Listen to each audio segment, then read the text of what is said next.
So, nice. We are here at Brighton SEO on a Thursday. Diantha is next to me. And we're talking with John Ershaw. Jonathan? John? Jonathan at home. You can call me John. And you will be talking here today? Yeah, I'm talking, I think, in about 2 hours' time. Okay. I'm both super excited and super nervous all together. I just Everything can't, together. I've been putting so much thought into this talk, and I do every year. Yeah. I want to tell a story. I want it to resonate. Yeah. And I just want to have a good time. And I want the audience to go away thinking, I think about the world differently now. Yeah. That's my aim. And That's your mission. That's my mission. That makes me work hard, and it also makes me kind of nervous as well. Yeah. So I just want to do a really good job. So what's the backline of the story, the introduction of the talk then? Yeah, well, it starts out like this. For 25 years, search engines have helped us to do one thing. They've helped us find stuff. Mm-hmm.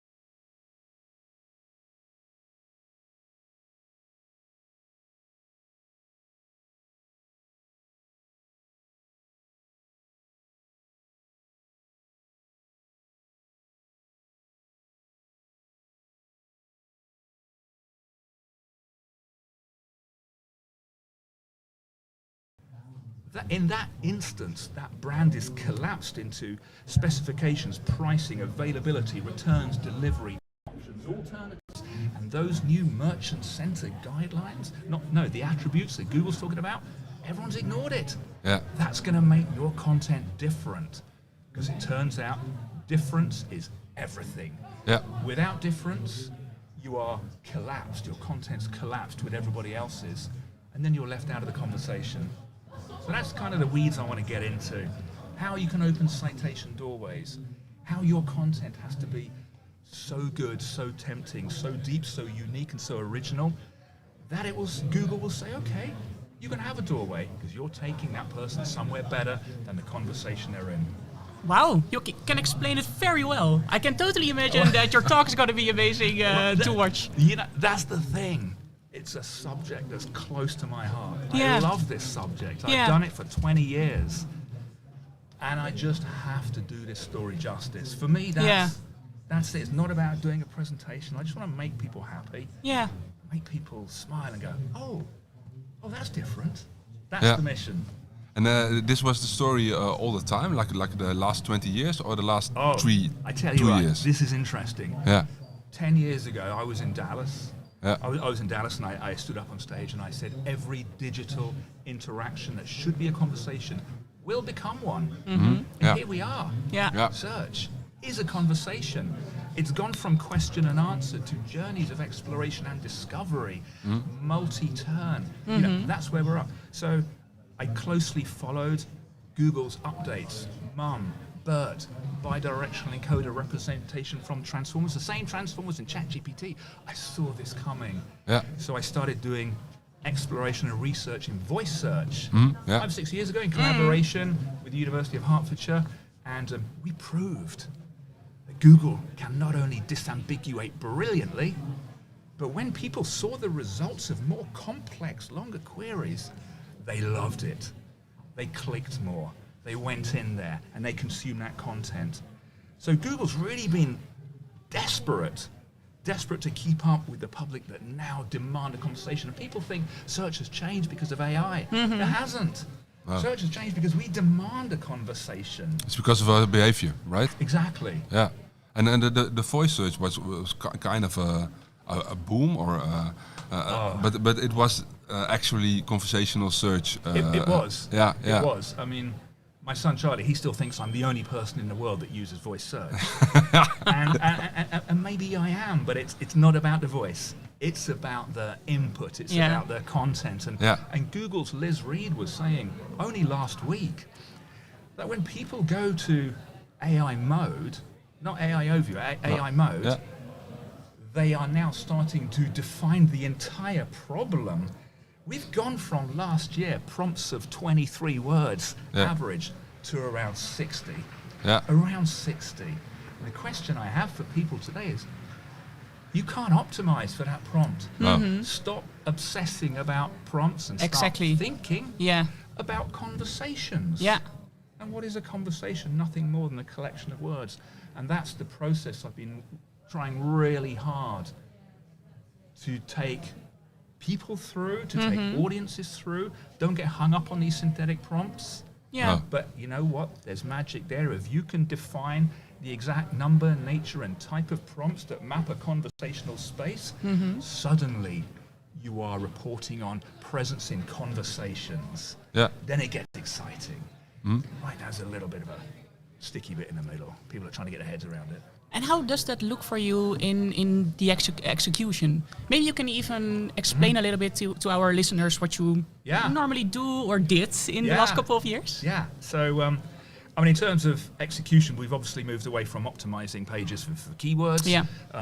We can't optimize pages for prompts because a prompt brings back a number of results from multiple pages and videos and all sorts of other things. We can't optimize for that. But what we can start to do is build conversational spaces consisting of appropriate prompts that map the real conversations customers are actually having out there now.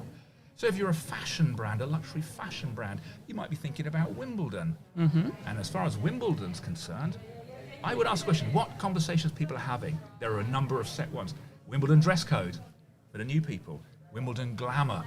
Oh, what about Wimbledon style? What brands should I be wearing according to where I'm sitting? Those are real conversations. So you build out appropriate prompts to map those spaces, and then any brand can say, okay, how am I doing for Wimbledon? How am I doing for whatever? I can see I'm in that conversation, that one and that. I'm not in that one. There's no brand mention, owned or earned, and there'll be reasons for that. The other thing we have to do is check the relationship between our presence in conversations, and if it's not there, we check our regular organic visibility. And if we're strong classically, but we're not strong here, that's a visibility paradox. So we need to start to unpick that. And there could be any number of reasons why your authority hasn't transferred. And I was going to say something else. What the heck? Citations. Citations. Did we talk about citations? I don't know. It's on my mind. I've got my talk in my head, but Google wants to keep people in this conversation, and there has to be a very good reason to open that doorway. And that good reason comes in 3 words, first used by Liz Reed: depth, uniqueness, and originality. And when your content is more original than others, that's literally a key to opening a citation and getting those clicks that you're missing now. So we have to transfer this sort of knowledge and this thought that people have to come to our website to consume our content. No, they don't. And if you can build the right conversations and monitor your presence in conversations, as well as your citation doorways, as well as listening to what everybody is saying about you, the system believes it to be. And search engines, agents, robots, machines, call on what you will. They don't just look at our websites at all. These are becoming less and less important. It's really your wider ecosystem and that sentiment and everything connected with it. So what we did with browsing 10 years ago is actually done in AI mode right now. And when people go to a website, they are in a conversion phase. And here's the interesting thing. This is going to be super interesting. So business agents are dropping now, like Macy's. Did you hear about that? No. Listen to this. Yes. Listen. Stories. I'm going to tell. I must remember to tell this one. Earlier this year, Macy's adopted their business agent through Google Merchant Center. They brand it. They give it questions and answers. They give it guardrails. They tell it how to think. They link it to their website through the MCP that everyone's talking about. What's an MCP? It's a model context protocol, a set of rules that allow you to connect securely to a website. The agent went out. And what happened next blew my mind. When customers, not even customers, searchers, met the business agent in AI mode, they fell in love. They didn't just double their spend, they didn't treble it. They spent 4.25 times as much. What? It's insane. It turns out that business agents solve the technological problem, or there's a technological solution to a problem you didn't know you had. And that is, how can I get customers to spend 4 times as much before they even come to my website? Yeah. So every business will be adopting their agents left, right, and center.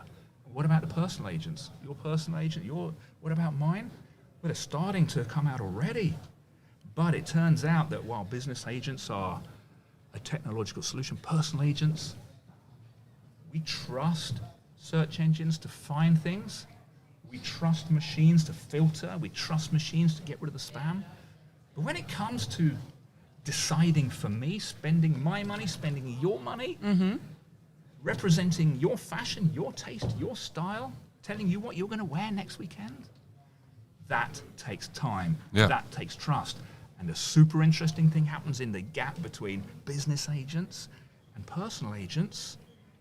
Your brands, all brands, will stop being experienced by humans, because we won't see them, because we delegate, and they will start being interpreted by machines. So what we have to do is really dial down those attributes, our entities, and in my talk I'm going to basically go through this stack that I've created. This is all about how to get into conversations, how to grow the mentions, crucially how to open citation doorways, and how to think about search a little differently while we transition from the old world of keywords into the new world of conversations. Something along those lines. Wow. Nice. And there's a large gap between my parents' age. Yeah. They use ChatGPT for the first time, and people like us using agents, delegate things to agents. Yeah. How can you cope with using agents both next to optimized for users on a website then? Because those are two separate things, right? Yeah. So we're talking about 2 types of agents. We got personal agents, that's the slow burn. We've got the business agents, those are coming out now. The business agents will take care of themselves if they're trained. And if you're in the UK or Europe and you don't have access to your business agent yet, and you won't, build a GPT, train it, give it questions and answers, imagine it's your salesperson out in AI mode. Link it to the website, and then get everybody to test it, kick it, poke it. Does your website, it'll help you understand the question, does your website have enough content for your agent to do a conversation justice? So that's one thing that you can do. But with what we have to think about is when people start using more personal agents, those personal agents won't have a one-to-one conversation with a business agent, they'll have one-to-many. Yeah. So your business agent will immediately start competing with every other business agent. So for me, it really is about it's entities. It's about merchant center attributes, product feed, consistency, and a stock availability. These things, and utilizing all those new attributes, and take your top 50 products and make your products the best. Even if you're selling my product and you're selling it and you're selling it, that doesn't matter. Because as soon as I start to use the same content, description, story, style, narrative of another one, then you're out. AI will come along, say, oh, you're generic, you're collapsed, no identity, give me someone else. And we see this day in, day out. Those sites, look at running shoes. The brands that win conversations, Nike, Adidas, On, Reebok, all of these. 0 citations. Why? Because your content's rubbish. I shouldn't say that. Your content's generic. It's lazy content. And there's a site out there I don't run. There's a site out there called Run Repeat. Citation, citation, citation. Every conversation, doesn't matter what you're talking about, new to running, old to running, whatever it is. And then I clicked on one of their citations. I left that conversation and I found myself immersed in the most incredible content with graphs, its interaction.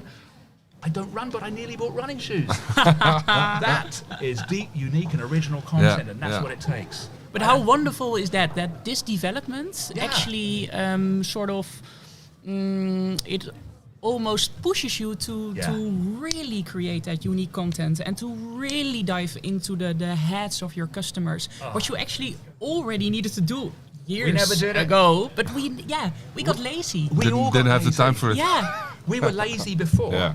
God help us. Now we've got AI. Yeah. What's that going to do? Yeah, exactly. So I think for smaller businesses, it's a real opportunity. Yeah. And I work with a lot of very big global brands, and their challenge is reacting. Yeah. And I talk a lot about fast content. And what is fast content? It's first-hand, it's authentic, it's social, and it's trusted. And that's what content has to be. A real short video from somebody interviewing somebody else. What did you think about a product? What did you love? What didn't you like? Go on, tell me the truth. Give me some passion. Give me some authenticity. That video that you can make for €50 will beat $1 million brand video every day. And how cool is that, actually?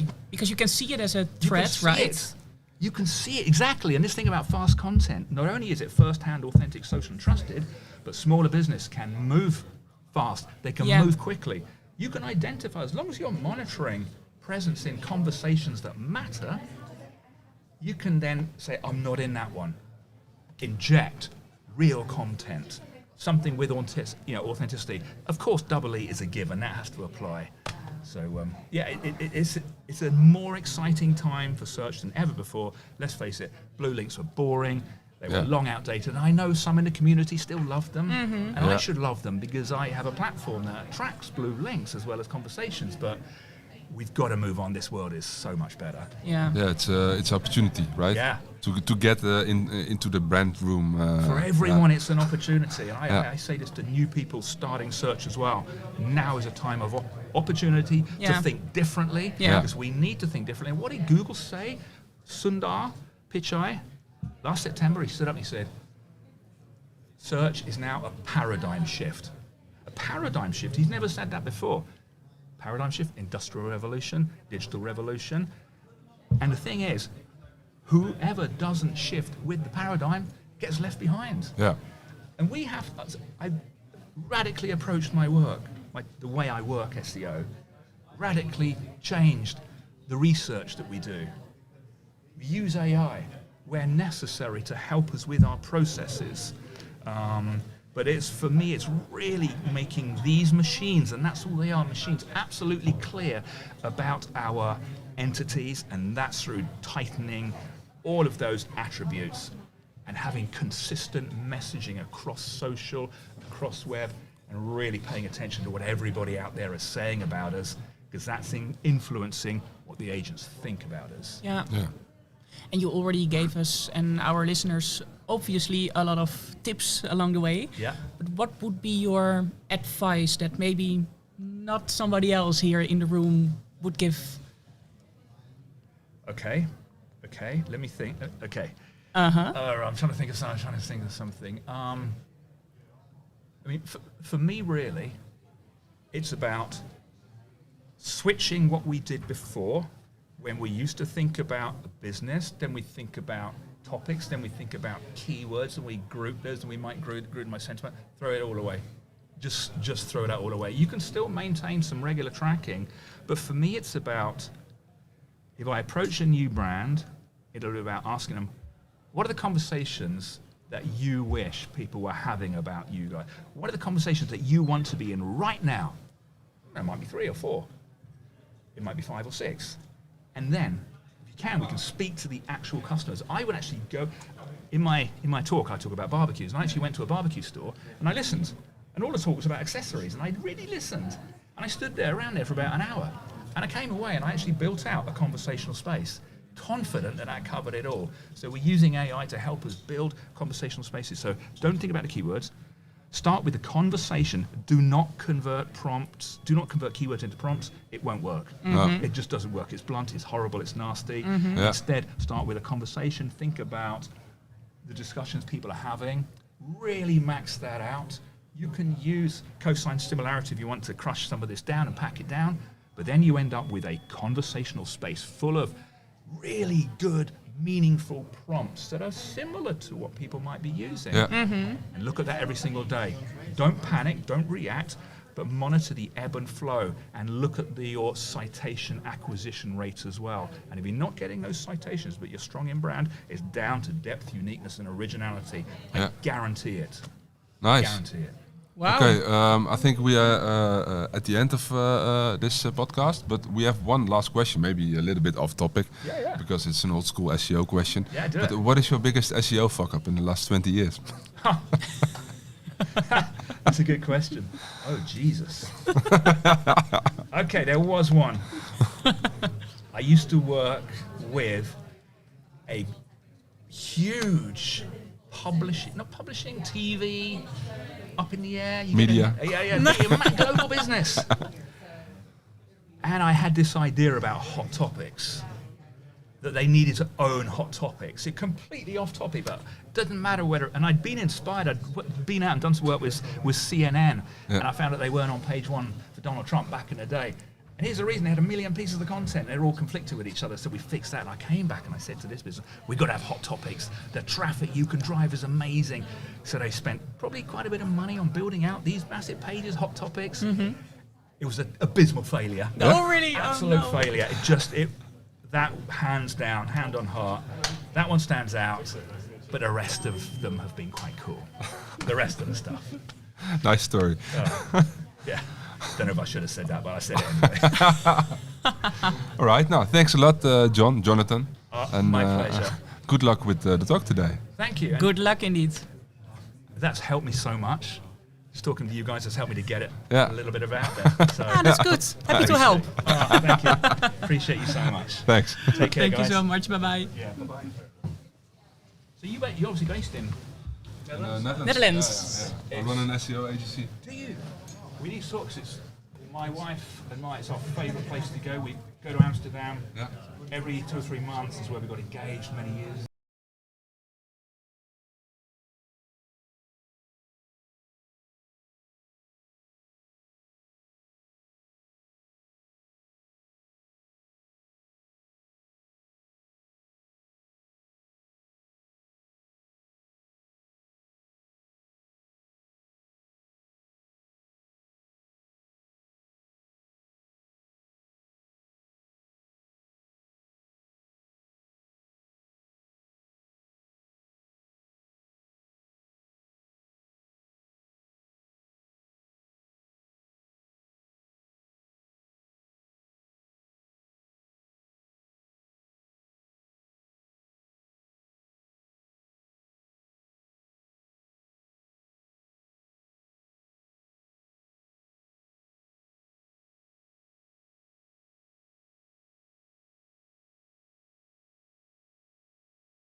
En dan denk ik ook, ja, dan dus niks te klagen over. Maar ik vind het wel leuk om af en toe een deel te maken. Maar dan is het dus ook de zaterdagmiddag, als ik naar de hockeyclub geweest met mijn kinderen en dat hij echt van, kan ik zo meteen even bellen in het weekend? Kan ik zo meteen, want er is iets gebeurd. En dat ik dacht, oh maar nou is het te fixen. Dit later, weet ik veel. Nou ja, maar hij had zijn eigen ik heb daar een discussie al vaak.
On the story.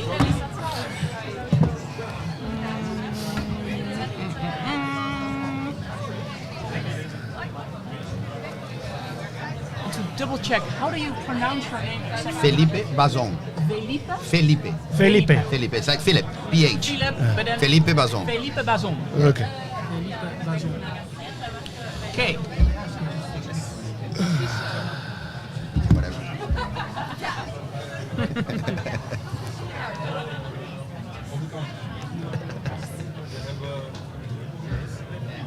Thank you. Leave it there.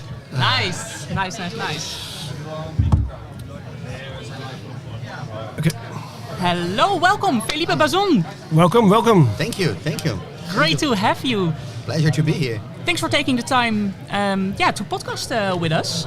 We are here at Brighton SEO. Obviously, you just had your talk. Can you maybe explain a little bit, who you are, where you're from, and why you decided to speak here at this event? All the way from Brazil, right? 2 seconds. We got a big announcement happening in between. Starting in 5 minutes. Okay. Yeah. Good, That's safe enough. Well, first of all, thanks for the invitation. I was surprised when you guys reached out to me on LinkedIn. I said, I see SEO Brain. I see your event that you did in Amsterdam. So I said, these guys, they know me. So thank you for that. It was a pleasure. So I'm Felipe Bazon. I've been doing SEO for 20 years now. Back in 2006 when I was living in Spain. SEO found me there. And then all of a sudden it was I decided to do this for my life, and I've been doing that ever since. Back in 2009, I founded a company here in the UK called Hedgehog Digital.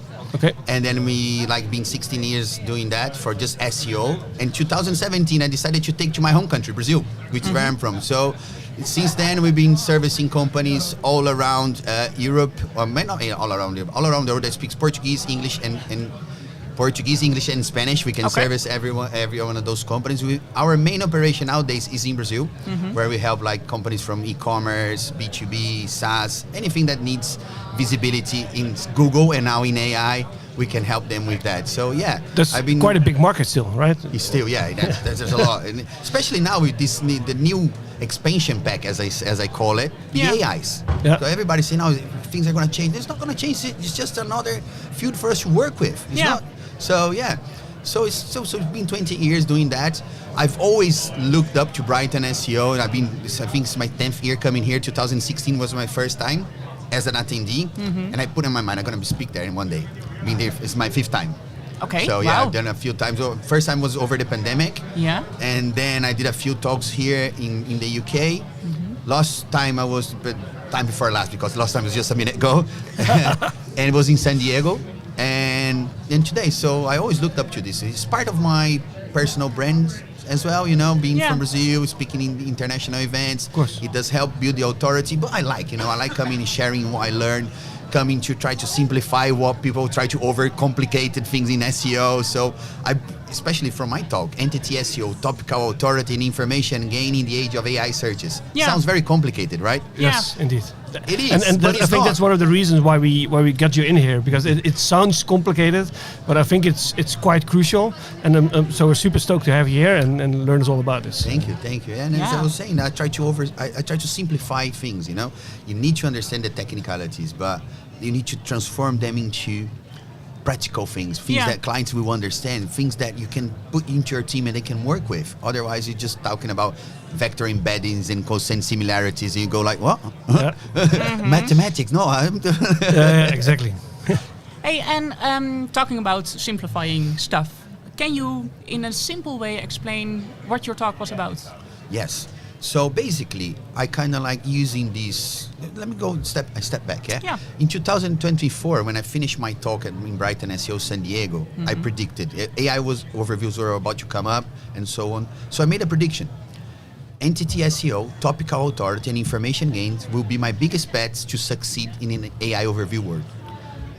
When they are launched, all my clients start to show up in AI overviews like going up in terms of visibility and so on. I said, no, I was on to something. So my predictions were right. So I started my talk here today saying that my predictions kind of like, I think it came to fruition. So, and then I used this triad, if you will, entities, topical authority, and information gain to build all my content, well, not my content, my SEO framework or my GEO framework or whatever, my work framework to do what I'm doing for my clients. First of all, we need to be a recognized entity. We need to be known by the AIs, a recognized entity within the knowledge graph of Google, which is the foundation. Once you have that, topical authority and information can just follow through, because an entity needs to be an authority and the authority needs to have unique content. But so how simple can it be? A very complicated talk. But how does this work if you're having a brand which has the exact same name as like another brand or a famous singer, and in a complete different market, and you're basically fighting for the same name recognition there? But this is where the entities come into play, because it helps be this ambiguity that they had. Like, for instance, I show on my talk hedgehog. Hedgehog is the animal, hedgehog is my company, and hedgehog, believe it or not, is an indie rock band from Beijing. Seriously. Okay. And once you are an entity, hedgehog becomes an entity within the knowledge graph. That entity is correlated to SEO, digital marketing, and so on. So once you have a brand, if it's not in the same segment, you become recognized. Google understands the signal, so when people search, they understand the intent behind it. Exactly. So this is it's so super important to do that, and that's where the results come up. Yeah. And then especially in the very early days, as you just said yourself, you came up with this concept yourself. You said, okay, this is where I'm betting my agency, my work on. This is where I'm going in. In a time where it is such a novel concept for a lot of people, I'm very curious to see then, how do you convince your first clients to follow you along with this dream that you're having? How did you do that step, saying, look, this is my vision, I see this is where it's going, give me your money and I will make it work for you? Right. So I think the first thing is not tell them all of that. So this is the concept that I use, the framework we use internally. It's very technical. Yeah. So what I sell to my clients is I help you be found when clients in potential are searching for you, either on Google or AIs or whatever the name platforms are. Because I even say about SEO it's finally about SEO, but it's not about SEO anymore. What do I mean by that? It's finally about search engine optimization, because it's not just about Google. But it's not just about Google anymore. It's search everywhere optimization. So this is what I always sold to my clients. That's why I think I excel when I go to talk with big brands and other clients and all types of clients, because what I do is, like, I help you be found. I put your product, your service in front of your potential clients when they're searching for it. So this is what I sell to my clients. I don't sell, we're going to build your entity, we're going to build a topical authority, information gain, vector embeddings, consent similarities. No, I think this is my superpower when it talks about SEO, Can you maybe share a little bit more then with our listeners how you do that? What does that look like in execution? In terms of, like, with the client? And putting that product right in front of the customer when they are searching for it. What is the journey you take through from the moment you present this as a concept to the client, the full execution? How do you do an execution like this? Right. So basically, when the clients come to us, they're looking for our SEO, because that's all we do. So basically, they're looking for that visibility, they're looking for that ranking, they're looking to be found. So our job is already into that. So what we do is, like, we try to understand their business, we try to understand their audience or their target audience and so on, their personas, what have you. And through that, we build a strategy around the company, their goals, not simply all the technicalities. I try to talk as least technical as I can with my clients. I try to put in a framework that this is what we're going to do. First of all, obviously, we need to work on the technical side of things. We need to improve your user experience. You need to improve your authority signals, but in a simple way that they understand what we're doing. So not going to all the technicalities of heading tags, structured data, and so on. In a simple way that they understand, like, okay, so we need to build the brand, the authority. Then we need to work with the authority in terms of, like, building it and making it unique, and therefore reporting the results. So it's very, very simple, like business orientated. You know? The framework that I sell is like, we audit, We plan, we execute the plan, and we show you the results. And do you maybe have an example, a concrete example of one of those action points that will be advised by you? So first of all, we always start with this audit, let's say the technical audit. So I showed them in a simple way again. When I talk about technical SEO, I talk to them about 3 things. First of all, your website needs to be accessible. So, about access. Obviously. Second, and that includes all the crawling, crawl efficacy, and so on, rendering as well. So, in a simple way. Yeah. Then semantics, because if Google can't crawl your website and render, no matter what you add there, structured data, whatever. So it's a follow through. So first they need to access, then you need a well-organized code. A well-organized code is a light code, which then you go to performance. So then again, my methodology for technical SEO, when I talk to clients, is simplify the life of the Google bots or the AI bots or whatever you call it. So access, semantics, and performance. And they understand that in a simple way that you don't need to go into depth of everything. And they know that Google needs to crawl, they need organized code.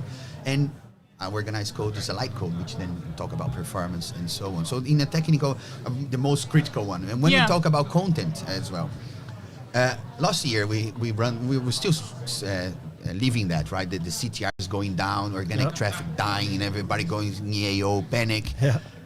None of my clients complain about that. Why? Because I never sold audience. I said, we're not going to sell audience, guys. Our content is used to build authority that's going to help your transactional pages rank, okay? So some clients lost traffic, others maintain, some even gained traffic, but I'm not reporting traffic. I'm reporting revenue. I'm reporting sales. Very good. Yeah. And their rankings continue to be up. They were starting to show up on AI. So my content strategy, the way I sold to them, said, don't expect me to talk about audience to you, because if you want audience, go to a publisher. But you see, this is how I simplify things to my clients. And I've been doing that before. When I talked about in 2024 at Brighton SEO San Diego, I was already doing this entity, topical, authority, and information game, because I've looked into that. And I think about entities, it goes back to 2012, Knowledge graph. Information gains been around since about 2022. So I cut through the noise and try to understand and go into depth. I try to read those patterns, understand why I came out of it. I'm not a very technical guy. I try to simplify things, synthesize things, and put it into work. Yeah. And that's how I sell things to my clients. Okay. And I think especially the information gain is super important here, right? Because everybody nowadays, they just ask ChatGPT, generate me a 600-word article, and there's no information gain in there. And this is really, I think, a core principle, but it's very difficult as well, I think, for from what I see in my own work, for clients to just take the time to sit with you and share their knowledge with you, so you can indeed help them get better quality articles, put that information gain in the articles. How do you tackle a process like this? Where do you get the information gain from when you're creating content from a client?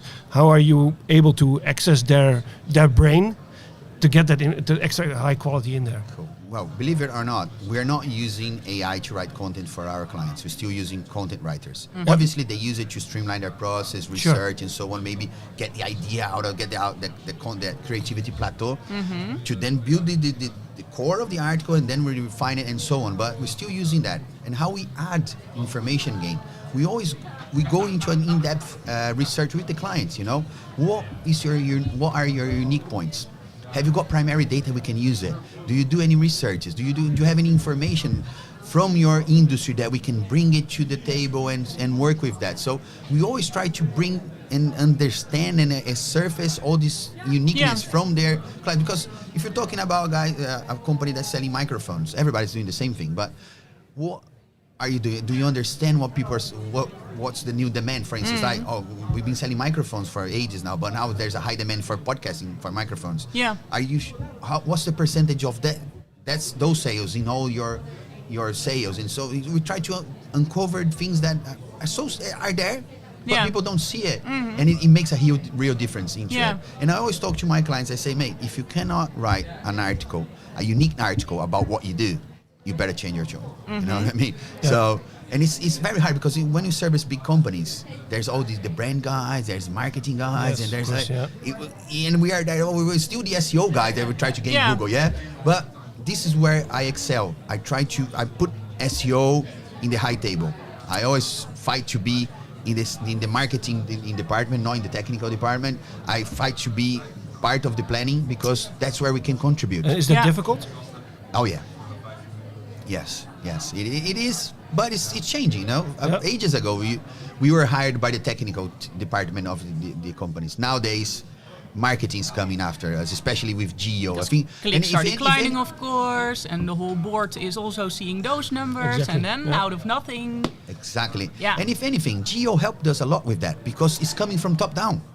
CEOs and CMOs are saying, we want to be visible in the AI. Who do we need to talk to? Exactly. Yeah. Oh, there isn't the geo guys yet, but the SEO guys. So it opened up a door for us that is super, super important. I see as where everybody's seeing like chaos or something that's not positive. I see that for me it's super, super positive because it opened up a door of like people. I never had the opportunity to talk to certain CMOs in companies that I used to service, and now I'm able to talk with them because they want to know about it. Yeah. Hey, and we are curious because talking about building entities, you were just talking about content and picking the audiences, their brain. What are you doing with that content? Besides the fact that you obviously want to create a unique piece of content, that you just mentioned an article, but are you then talking only about on-site articles, or what do you do with that piece of content? Well, by no means it's just content on your blog, on your webpage. Like the content that you use on your blog or on your website, if you will, in different places as well. You know, you can use these articles from the blog to reference, to put an internal link or a reference link in your product page, in your category page, or use it in different areas to kind of like build this authority. But looking outside of the website is super important to build topical authority as well. Nowadays, what is the most important outside? What is the most important outside the website? I'd say references from other entities. So I do what I call, like, people try to call entity link building. So this is what we look for when we build our link building strategy for our clients. We don't look at DRs anymore. We do a research with the API from Google Knowledge Graph just to understand, if we're talking about SEO, what are the entities within the SEO industry in Brazil that we need to be ranked from or referenced from. So we list those guys and say we need to be there. And that's the real that moves the needle. Because once you are referenced by those guys, not only the rankings move up, you start to build a bridge to become an entity. And here's a one hack that I don't like the term hack, but a tip. Not just getting links from them, but referencing them as well. So what I did back in a few years ago, linking back to them again? Back a few years ago, that's how I built my entity. A few years ago, I have a podcast called Don't Panic, It's Organic. And I have a section there called Hanging with the Pros. Love the name, by the way. It has a little thing with the, with that little green herb. Jokes aside, I started to interview some of the top guys in the industry, like Brent Fishkin, Jason Barnard, Barry Adams, all these guys, everybody. And I used to do the interview and write an article on my blog and bring from my blog, linking to them, to their LinkedIn profile, to their website and so on. That kind of like helped trigger my entity within the knowledge graph. Because they were linking back, of course, to you again. No, they weren't linking to me. I was referencing them. So just only referencing them. And I was kind of, I think what happened was Google started to understand, this guy's related to them, so he's in the same industry, and he's doing a lot of these talks. Obviously, being in Brighton SEO, I do a lot of PR as well, and so on. So, and I try to my LinkedIn, my Instagram, I try to be very active there, which kind of connects everything. You need to feed information there. So I think that kind of like, that it really helped me doing that. So I do that for my clients as well. Reference, make connections within your entity realm, if you will. That's also helping. So looking outside of the website, syndicate your content through your social channels. Now with Google crawling, Instagram, it does crawl, TikTok as we know, LinkedIn as well. But LinkedIn, here's a very good important thing. Not posts, articles. The articles on LinkedIn. Google doesn't crawl your posts, it crawls your articles. It indexes your articles, not your posts. So and if a lot of people are trying that now. So with positive you need to syndicate, and this is where we bridge the gap between us being sitting in the SEO room in the bottom of the company. Yeah. in I forgot the word here. The basement. The basement, yeah, that's it. The basement of the company. And now to talk to the social media guys. Look, we need to publish those articles on our social And channels. getting mentioned by the CEO, like I need to rank in ChatGPT. Get me the guy who does this. Yeah. And together with entity link building, like, and syndicating your content through these things, it helps a lot. And once you become an entity, that's when the brand mentions start to also move the needle. So of course, you move your link building, you expand your link building from just links to mentions as well. So all those news portals that sometimes you get a piece of content there, but they don't link to you.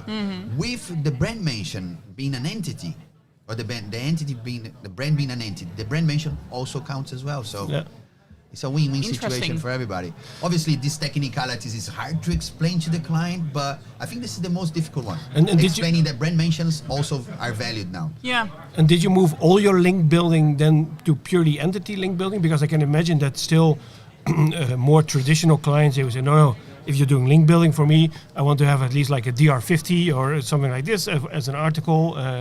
Oh, no, it's part of the mix. Yeah, we do guest blogging, we do digital PR, we do. Yeah, so you did not fully shift to this way. Yeah. It's just one extra option. What people don't understand is talking about link building in specific. Everybody talks about digital PR nowadays. Yeah, right. Link building is digital PR. It's not. You need diversification. If you understand how things work, if you've been in business for quite some time, you understand that Google is not looking for just one type of link. Yeah. He wants like the blogs. He wants the trade-offs between your industries. He wants links from entities. He wants links from news portal. But you need to diversify, because if you just have links from one type of website like news portal, that's a big red flag for Google to say. Exactly. There, Imagine that only one person is telling that SEO Brian is amazing. Are you going to believe that one only person? No, it has to be a big group of unique kind of people.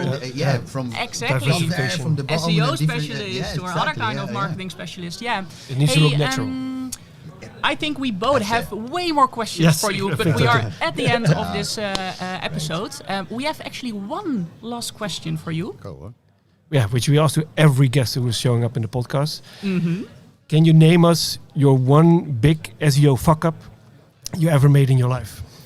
The biggest one you made. Maybe you only did one, then the biggest one. But if otherwise, it relates to link building. Great. Yeah. Okay. There we were with this big company in Brazil, like big pharmaceutical company, and we were doing link building for them and start talking with these bloggers and so on. And then all of a sudden, I got a message from the CMO of the company saying, "What the fuck do you guys do?" Sorry for the French. Well, you've been talking with all these bloggers without telling us, and said, "But we're getting the links from them. We are not allowed because we're talking like the brand is talking with them, so you spoiled all the things." So it wasn't a big fuck up in SEO actually, but it kind of like spoiled all the project because we went above what we supposed to be doing in the brand, but we were getting the links, which they were paying the bloggers, and the bloggers weren't linking to them. So it was a success from an SEO standpoint, but not a success from a project standpoint. Client was not happy. Yeah. Okay. Oh. Hey, thank you so much. My pleasure. Felipe Bazon. It was a pleasure to have you, and have a lovely day. The pleasure was all mine, guys. Thank you very much. Have a lovely day. Bye. Cheers.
Zitten we goed?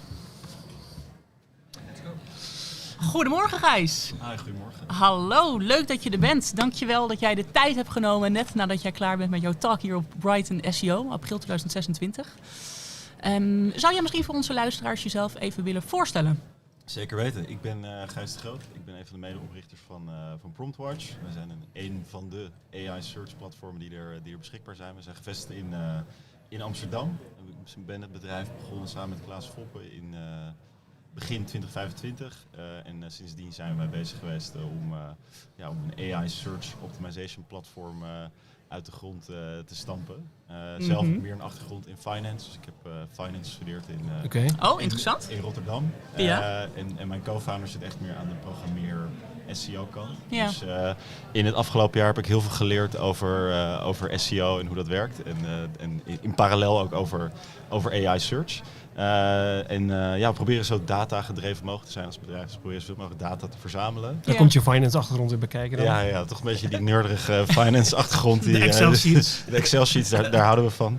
En dat proberen we te doen en zo onze gebruikers zoveel mogelijk tools te geven om ervoor te zorgen dat ze niet alleen zichtbaar zijn in Google, maar ook in ChatGPT, Perplexity, et cetera. Dus dat is in het kort wat we doen. Inderdaad, wat goed hé. En jouw talk net, waar ging jij specifiek in je talk?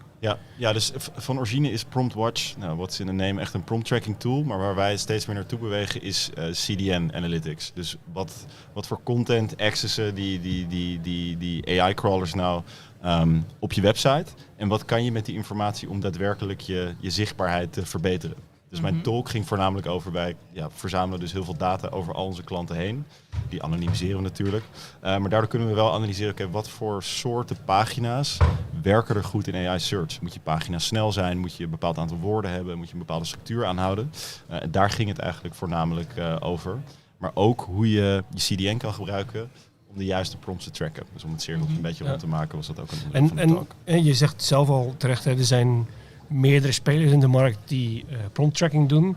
Jullie zeggen binnen PromptWatch willen wij nu ook meer richting de CDN tracking gaan. Gaat dat dan jullie unique advantage worden? Is dat een ding die dusdanig algemeen goed is dat alle andere prompt trackers daar ook mee bezig zijn? Hoe komen jullie hierbij om dit te gaan doen? Ik denk, toen wij begonnen met prompt tracking aan te bieden, toen zagen we eigenlijk twee dingen. Eén, dat het een hele drukke markt is. Er zijn veel tools of platformen, zoals we het zelf proberen te noemen, in onze space aanwezig. En twee, het is superleuk om te zien hoe hoog je staat in ChatGPT. Maar eigenlijk is de vraag die erna komt, maar wat kan ik doen om ervoor te zorgen dat dat zo blijft? Of om ervoor te zorgen dat dat verbetert? Dus wij zijn ook meer aan het bewegen naar content creation, recommendations, dat soort dingen. Dat zit allemaal in het platform. En om dat op een correcte manier te doen, dus juist tone of voice voor content, dat soort dingen, maar ook om de juiste recommendations te kunnen geven, zijn we steeds meer naar die CDN route gaan bewegen. Het enige probleem met CDN-data is dat wij werken bijvoorbeeld met enterprises, maar ook met mid-market bedrijven. Niet elke IT-manager wil zomaar zijn logfiles dat gaat een probleem worden. Naar iedereen sturen. Dus we zien dat sommige spelers in de markt echt puur bij dat pure play prompt tracking blijven. En wij gaan toch de iets moeilijkere route op van we gaan ook ons echt focussen op die CDN-data. Omdat we gewoon zien dat het super waardevol is om SEO-specialisten, SEO-managers insights te geven in wat kan je doen om te verbeteren. Maar ook zeker om aan te tonen dat de content die je creëert daadwerkelijk wordt gebruikt door AI search agents. Want waarom is het analyseren van logfiles zo belangrijk voor de mensen die niet zo technisch zijn? Ja, dus dat is eigenlijk, normaal gesproken meet je natuurlijk kliks van komen mensen op deze pagina terecht? De enige manier om te meten of AI search agents jouw content gebruiken is via die CDN-data, via die logs. Want daar kan je dat in je logfiles zien. En wij onderscheiden daarbij verschillende agents. En daarmee kan je dat beter meten. Want niet iedere recommendation is natuurlijk ook direct een klik die je door kan meten naar je website. Nee, zeker niet. Dus wat ook een onderdeel was van de talk was dat de click-through rate in AI search. Dus wij doen eigenlijk twee dingen. Als je aanmeldt bij PromptWatch, we installeren een scriptje op je website. Zodat we kunnen zien hoe vaak je een refer zien die ChatGPT of Perplexity of whatever is. En we connecten ook je CDN. En op basis daarvan hebben we dus een click-through rate kunnen berekenen van 0,1%. En wat houdt dat? Het is natuurlijk bij benadering, maar wat houdt dat in? Dus 0,1% van de gevallen, als iemand een linkje ziet in zijn AI search antwoord, klikt hij ook daadwerkelijk op de link om naar je website toe te gaan. En ja, er wordt dus heel weinig geklikt. Dus je hebt een andere manier nodig om je succes te meten. En wij geloven dat dat in die CDN eigenlijk verscholen zit. In de logfile-data. In de logfile-data, ja, exact. En misschien wel interessant om aan te geven daarbij is dat we onderscheiden eigenlijk 3 typen crawlers of 3 typen agents. Je hebt meer training agents, dat zijn er bij OpenAI zijn dat er 2. De agent waar wij op focussen is de citation agent. Dus als iemand een gesprek heeft met ChatGPT, hij weet het antwoord niet uit memory, want dan gaat hij het web helemaal niet gebruiken. Maar hij gaat het web op om tot het antwoord te komen. Dan is dat de crawler die je op je pagina voorbij ziet komen. En dat vinden wij dus een hele goede proxy om te meten van wordt jouw content in real time door echte gebruikers van AI Search gezien in zo'n antwoord. Dus, en ja, als je dus een nieuw artikel hebt gepubliceerd, een nieuw blogartikel, en je ziet dat heel vaak terugkomen, dan is dat natuurlijk een goede KPI om te meten van ik ben hier succesvol geweest in optimaliseren voor AI Search. Ja. Dus dat is hoe we er naar kijken. Dat is wel tegelijkertijd denk ik ook de vraag die vele SEO-specialisten of breder hebben. Als in hoe betrouwbaar is die KPI op dit moment? Veel mensen hebben in ieder geval het gevoel dat dat nog helemaal heen en weer gaat. Zelfs dezelfde prompt ingeven 5 minuten later of door iemand anders die naast je zit, levert andere antwoorden op. Zou je daar wat over kunnen vertellen? Zeker. Ja. Dus prompt tracking is een heel belangrijk onderdeel van ons platform. Hoe wij het zien is dat het is een synthetische data eigenlijk. Je bent aan het simuleren van als ik deze prompt zou gebruiken, wat is dan een mogelijk antwoord? Want het is allemaal probabilistisch. Wat is een mogelijk antwoord dat een AI-model zou kunnen geven? Als je die prompt, laten we zeggen, elke dag runt voor een aantal maanden, dan krijg je echt wel een goed idee van on average zien we deze bronnen voorbij komen. Dit is ongeveer het antwoord. Maar je weet natuurlijk ook niet welke prompts je precies moet tracken. Dat is natuurlijk de andere kant ervan. Precies. Dus er zitten meerdere variabelen aan beide kanten. Dat onderkennen wij ook. Dus wij proberen onze gebruikers zoveel mogelijk tools te geven om tot die lijst van prompts te cureren en die prompts over tijd te tracken. Dus elke dag die responses op te halen. Maar het blijft synthetische data. Dus je bent aan het simuleren van als ik dit zou doen, dan zou dit en dit gebeuren. En dan laat hij bijvoorbeeld zien, je moet actief zijn op Reddit, je moet actief zijn op YouTube of je moet dit soort artikel maken. Die CDN-data is echt harde data. En daarom zijn wij er fan van, omdat je echt kan, dit is geen simulatie. Nee. Dit kan je herleiden naar een echt gesprek dat iemand heeft met ChatGPT. Maar die synthetische data kun je dan wel een soort van probability score eraan hangen? Van dit is wel enigszins betrouwbaar of inderdaad, je moet een langere periode. Is dat dan, gaat het dan vanaf moment na 1 maand tracken, gaat het betrouwbaarder zijn? Is dat na 6 maanden tracken dat het betrouwbaar is? Meer betrouwbaar gaat zijn? Ja, het is onze standaard manier van tracken is dat je dagelijks dat we refreshen en dan over tijd heb je dus meerdere tries. Wat je ook zou kunnen doen is gewoon heel vaak dezelfde prompt runnen. Dat is niet standaard hoe we het in ons platform doen, maar dat zou je ook kunnen doen. Het voornaamste punt is dat ik denk dat je nooit 100% weet hoe een antwoord van de eindgebruiker eruit ziet. Ook met personalisatie, dat soort dingen. Maar je kan wel heel goed gaan begrijpen, hoe moet ik mijn contentstrategie inzetten om voor deze groep prompts die voor mij belangrijk zijn, om daar zichtbaar voor te zijn. Maar je kan nooit 1 op 1 precies weten wat je moet doen. Ja. Wat wij wel verwachten dat er aan zit te komen, dus dat er steeds meer een advertising model rond ChatGPT komt. En dat net als bij Google er dan meer incentive is om te laten weten van deze prompts worden gebruikt of deze onderwerpen zijn belangrijk. Dat ze gewoon met een API zelf komen naar ChatGPT, waarin je dat dan met een ads dashboard of zo. Ja, omdat het dan voor de advertisers makkelijker is om advertenties te maken. En daarmee kan je dus ook je organic optimalisatie eigenlijk makkelijker doen. Dus ik denk dat probleem tussen aanhalingstekens wel kleiner Maar dat is alleen binnen ChatGPT dan natuurlijk. Want een Claude die heeft pas denk ik een redelijk succesvolle reclamecampagne gelanceerd. Juist van luister, bij ons krijg je geen reclame.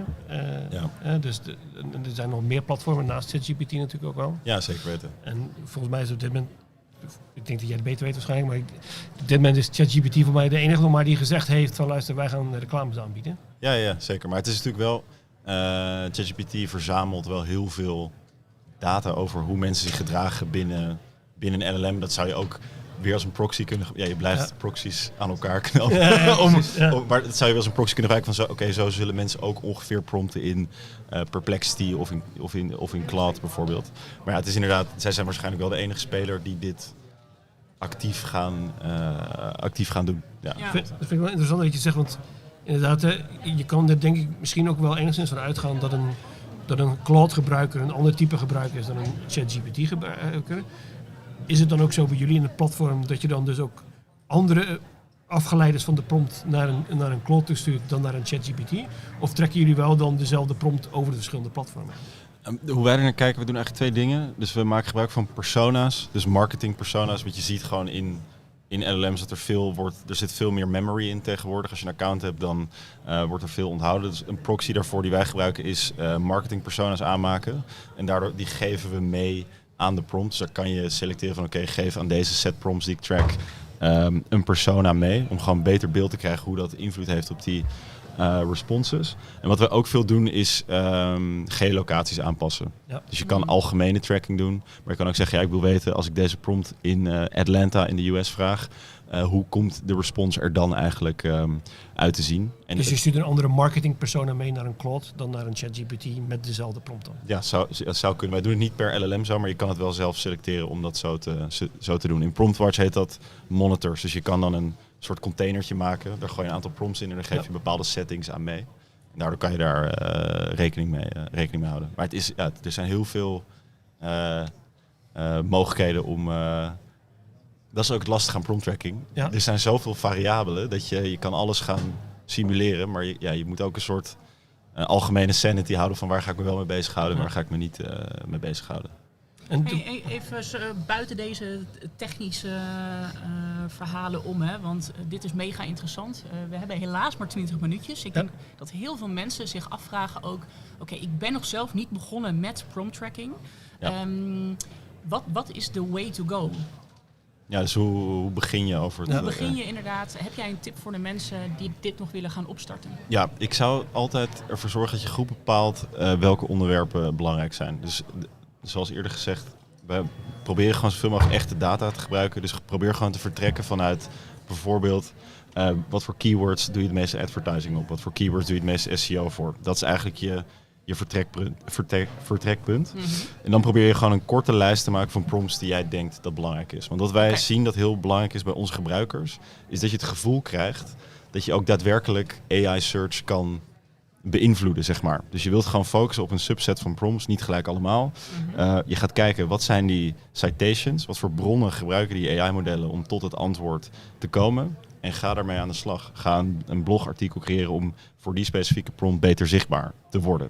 Dus eigenlijk zou mijn advies zijn, vertrek vanuit je keywords, maak daar prompts van en dan heb je 100.000 manieren op hoe je dat zou kunnen doen. Er zitten allemaal foefjes in ons platform. Vraag een LLM om een prompt te maken. Bijvoorbeeld. Er zijn enorm veel manieren om te doen. Kijk naar de responses en ga daarmee aan de slag. Maar voor de meeste mensen, als je begint, zou ik niet zeggen gelijk 1000 prompts. Ja, als een prompt tracking bedrijf zou ik zeggen, track 10.000 prompts. Maar begin... Mensen betalen jullie per iedere prompt die ze trekken. Ja, dat is een onderdeel van het businessmodel. Ja. Maar probeer gewoon klein te beginnen. En probeer dat eerste resultaat te zien. Ik denk dat dat een heel belangrijk onderdeel is van het starten met optimaliseren in AI search. Oké, dankjewel. Ik merk zelf dat ik hier eigenlijk nog heel veel vragen over heb. Maar we weten ook, we hebben dus maar 20 minuten. We zijn aan het einde gekomen van deze episode. Maar wij hebben nog wel 1 vraag die wij aan iedere gast stellen. Hans? Ja, wat wel denk ik heel interessant is voor jou, omdat je er zelf aangeeft van luister, ik kom helemaal niet uit een SEO-achtergrond. Mm-hmm. Je bent natuurlijk met Klaas samen in dienst, de PromptWatch begonnen. Je bent wel heel veel in aanraking met SEO. Ja. Binnen SEO voor jullie onderneming dan als PromptWatch, laten we het denk ik best zo formuleren. Wat is de grootste fuck-up die je tot nu toe hebt gemaakt binnen de organisatie op SEO-gebied? Ja, dat was super interessant eigenlijk. Wij hadden promptwatch.com gekocht vorig jaar. Maar als je PromptWatch intypte, dan kwam je PromptWatch.io altijd bovenaan te staan. Ja. Dus dat was vrij problematisch. Toen hebben wij funding opgehaald. En toen hebben we ergens in Roemenië de domein overgekocht. En toen vanuit de kofferbak? Vanuit de kofferbak met een koffer geld. En shady, kon niet shadier eigenlijk. En toen moesten we natuurlijk ervoor zorgen dat de redirect van PromptWatch.io naar PromptWatch.com goed ging. Nou, daar hebben we wel redelijk wat moeite mee gehad. Dus als ik het heb over SEO fuck-ups, is dat wel echt de eerste die bij mij eerst van niet gekeken toen wij de merknaam bedachten van hoe ziet de SERP eruit. Ja. En 2, toen hoe we die migration hadden gedaan, had ik gedacht misschien hadden we beter een van onze klanten kunnen vragen om dat voor scrolls doen dat hetzelfde. Het is nu opgelost, maar ja, dat Fijn om te horen, fijn om te horen. Ja. Hey, nou, dankjewel voor het delen hiervan natuurlijk, maar vooral voor al je andere kennis ook. Ik kijk ernaar uit om later nog verder te praten, maar voor nu hartelijk dank. Dankjewel. En nog een hele fijne dag. Yes, jullie ook. Dank voor de vragen.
achteruitgang is.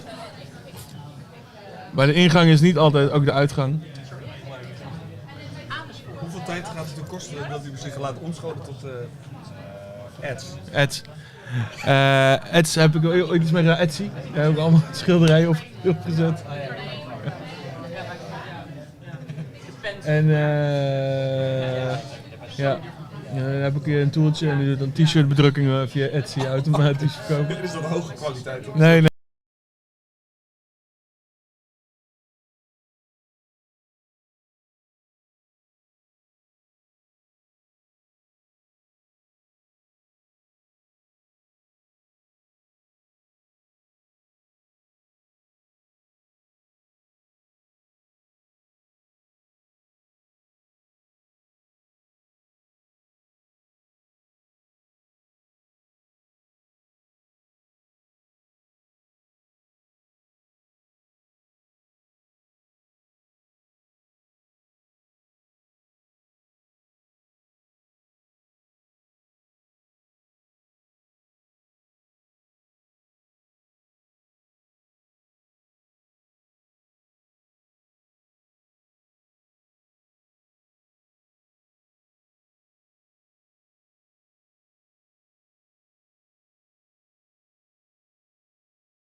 Right? Genie, like in a lamp. Okay. Yeah, in the bottle. And we're live.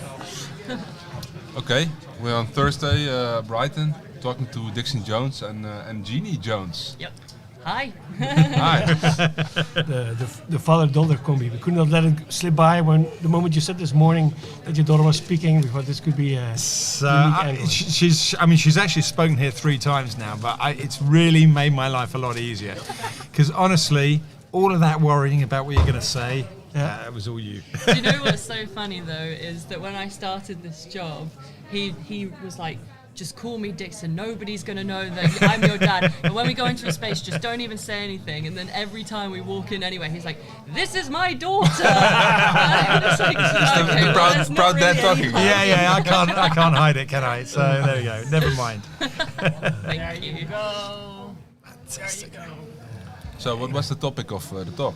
So it was how to get actionable data out of AI, because we are running Wake, what AI knows about you, and it's all based on entity SEO because we were working with, we built Inlinks beforehand, which is an entity SEO tool, and just trying to translate sort of how entities can be like found in AI and how you kind of have to put in the work and do a structured analysis because it's so random and there's so many variables, and I think people are expecting to get, a search volume for your prompts or how many times have we been mentioned this month, and it's just unrealistic data, and people are going into these big tools and they're coming away with nothing to really work with data-wise.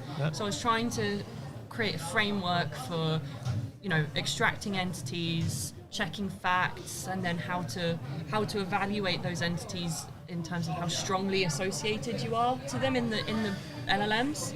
I think the presentation came across really well because prompt tracking, which is kind of where all the tools seem to have gone. It seems like all the tools decided, we need rank checking for AI, and then they just didn't think it through very well. So and Jeannie's sort of process put a sort of a plan in, and prompt tracking's there for sure. At some point you want to find out whether AI pops up your brand when you ask for the best hotel in Brighton. Of course, you want that at some point, but you don't start there. You start by knowing whether the AI knows that you've got a hotel in Brighton. If it doesn't know that, then the rest is going to be wrong, isn't it? So literally finding out what AI knows about you in relation to your brand for a start, and then in relation to topics and stuff, and it came across very straightforward. It's the other way around versus the prompt tracking tools. Yeah, prompt tracking tools are starting with, our customers are searching for this. Well, they might be, but you know what? The way that I use AI, what I mostly do is summarize this content over here that was probably produced by some other AI. That's what I'm doing. Or somebody's emailing me, what hotels should I stay at in Brighton? And I'm saying, can't be asked to do that. My prompt will be, reply to this email. And off it goes. So, or I'll be writing some content about hotels in Brighton, and it'll write some content, and hopefully a brand will be in that content, but it won't be the user that's generating that. It's the person that's writing the blog post to their audience, and then the message is going to go through. So the ways in which people are using AI are not, or LLMs in particular, are not, I'm going to go up and search something. It's I'm going to get up and get the LLM to do something.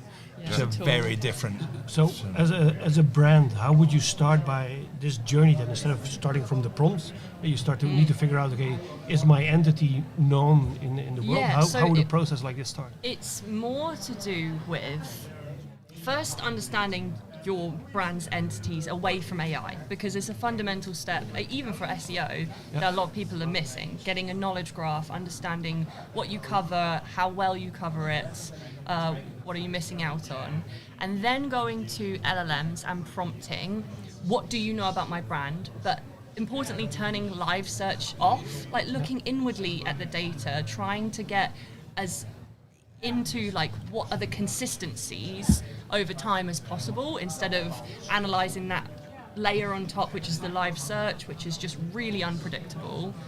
So you're looking at the overlap of the entities that you have and the entities that an LLM has at its foundational, training data level.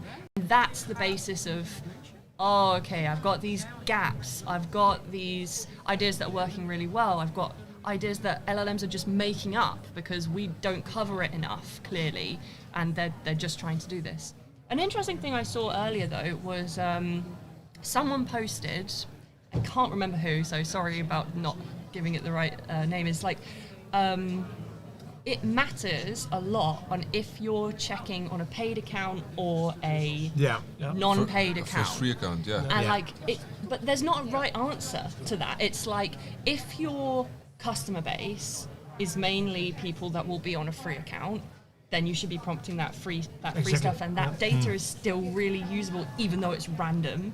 And the paid one, although it will be probably a bit more specific, that data isn't any less useful than the random citations that you can follow.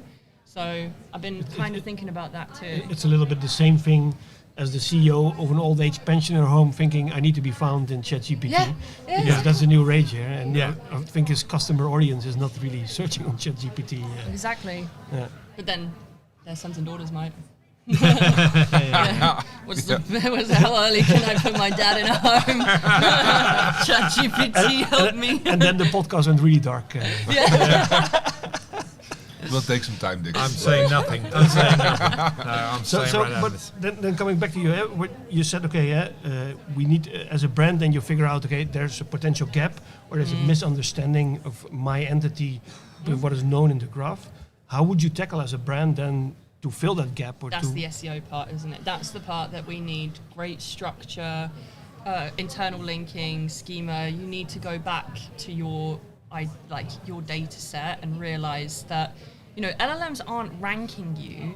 They're figuring out how closely associated you are with the topics it needs to fulfill the user request. Because it wants to provide the best user experience, or at least pretend like it is, and it's going to take what you've asked, put it into a set of topics that need to be answered to answer that fully, and then look at the relevant brands and see how closely they've matched every single one of these, how much authority they have on that, and then you'll get that attribution. You might not get a link, but you'll get hopefully a mention, and that's how you start to look at it. You don't go in thinking, I need to be number one, because you'll just lose, because it doesn't exist. Is this a long-term game or a short-term game? Long term. Long term. Yeah. Well, no, not long. How long's a piece of string? Well, it's there's two aspects of it, because there's the commercial prompt tracking, which has that live layer, which is still important to keep an eye on, that can fluctuate, and you can implement structure and schema and stuff, and you can see that improve, I'd say, within 6 weeks, as much as it would improve, on SEO, on search engines. But then really the long-term goal is of doing that is for when the next training data comes in, you've structured that data in a way that makes sense, that the data, the training data is going to include you. So it's two aspects. One's a bit fickle and one's more long term. That's why the training data is cut off, right? Some months ago. Yeah, well, but it updates. Different ones are different ones seem to be augmenting at different rates. Yeah. But I think what's also a big part, and it was a big part of Jeannie's talk. Our CTO Fred Laurent did a LinkedIn post the other day, and he kind of put a sort of situation, because we've got if you go down there's prompt tracking tools. I was talking to Multi from the CEO of Peak. You will be here this afternoon. Oh, okay. I was having a chat with him downstairs, and I said, there's a lot of them this day. He said, I counted 16. So 16 prompt tracking tools out there, But the interesting thing is they're coming out of the woodwork really, quickly. We're Peak and I have been out a year and so. Fred put this post out, and he said the problem is that if you just build a tool, this is what's going to happen. So you can have let's use it for tools, for vibe tracking, for vibe tools and stuff like that. So you've got your best CRM tool, and you've got, it'll say Salesforce is good for enterprise businesses that do this, and HubSpot is good for this kind of thing if you want this kind of thing, and you could also try this vibe tool. So even if they cite you, they don't know the context in which they're citing you, or they'll say, if you want one built by yourself, then have that one. Yeah, we can do that. They'll probably so start put it promoting in. themselves. Well, yesterday, Data for SEO announced their own API endpoint for this as well, so everybody can build their own LLM tracking tool. Exactly, yeah. But if there's no nuance, then the LLMs want to tell you what's different about the offerings. So if they're going to put 10 on a list, they're going to say what's different about them, aren't they? They're going to point out the differences if they can, because otherwise it could say this is exactly the same as this, exactly the same. Only That's the pricing. that doesn't tell the user anything. So they want the differences. So that topical presence then becomes a really interesting piece of it. When it describes you in a few sentences, are those sentences? Is that sentence really what's going to sell you to your customer? You can't sell to everything to everyone, so you need to pick and choose and differentiate, and that's how you get up against the really big brands. How we're competing with SEMrush, big brand, is by being very narrowly focused on this entity, on this part, and then also if you look at the entity building yourself. How would you say would the ideal split be? Because it used to be that you built your own house, your own foundation, your own website, and that was enough. Of course, the entity needs to know from a big graph. It needs to know from multiple spots on the internet, also non-owned properties. Yeah. How would you see the split happening in between this a bit? So there's, I think, again, comes back to this two different parts of tracking your brand on AI. The first one, if you're looking inwardly and you're looking at the training data, you can still ask for it to provide citations and sources. Those citations and sources will be pretty random and weird and hallucinated a lot of the time, because you're asking a data set to just basically guess where it's got that information from. But it reveals so much about where it got trained on, which kind of third-party brands and areas it seems to cite. Even if they're hallucinated, it still vaguely says, I probably got this from YouTube, actually. So you can start around there for a brand narrative. For the commercial side of how do we get cited more quickly on this with the live layer, that is making sure that you're looking at the citations as a whole, not just the ones that are citing your brand. Looking at every single brand that gets mentioned. Don't limit that data at the beginning. Don't predetermine 10 competitors and only track within them. You have to let the LLM do that work. Pull your competitor list, look at every citation for every single brand, and then you'll start to get some data on, when it's looking for my niche, it's actually looking at this review that somebody posted about 3 weeks ago, and I'm not even on that.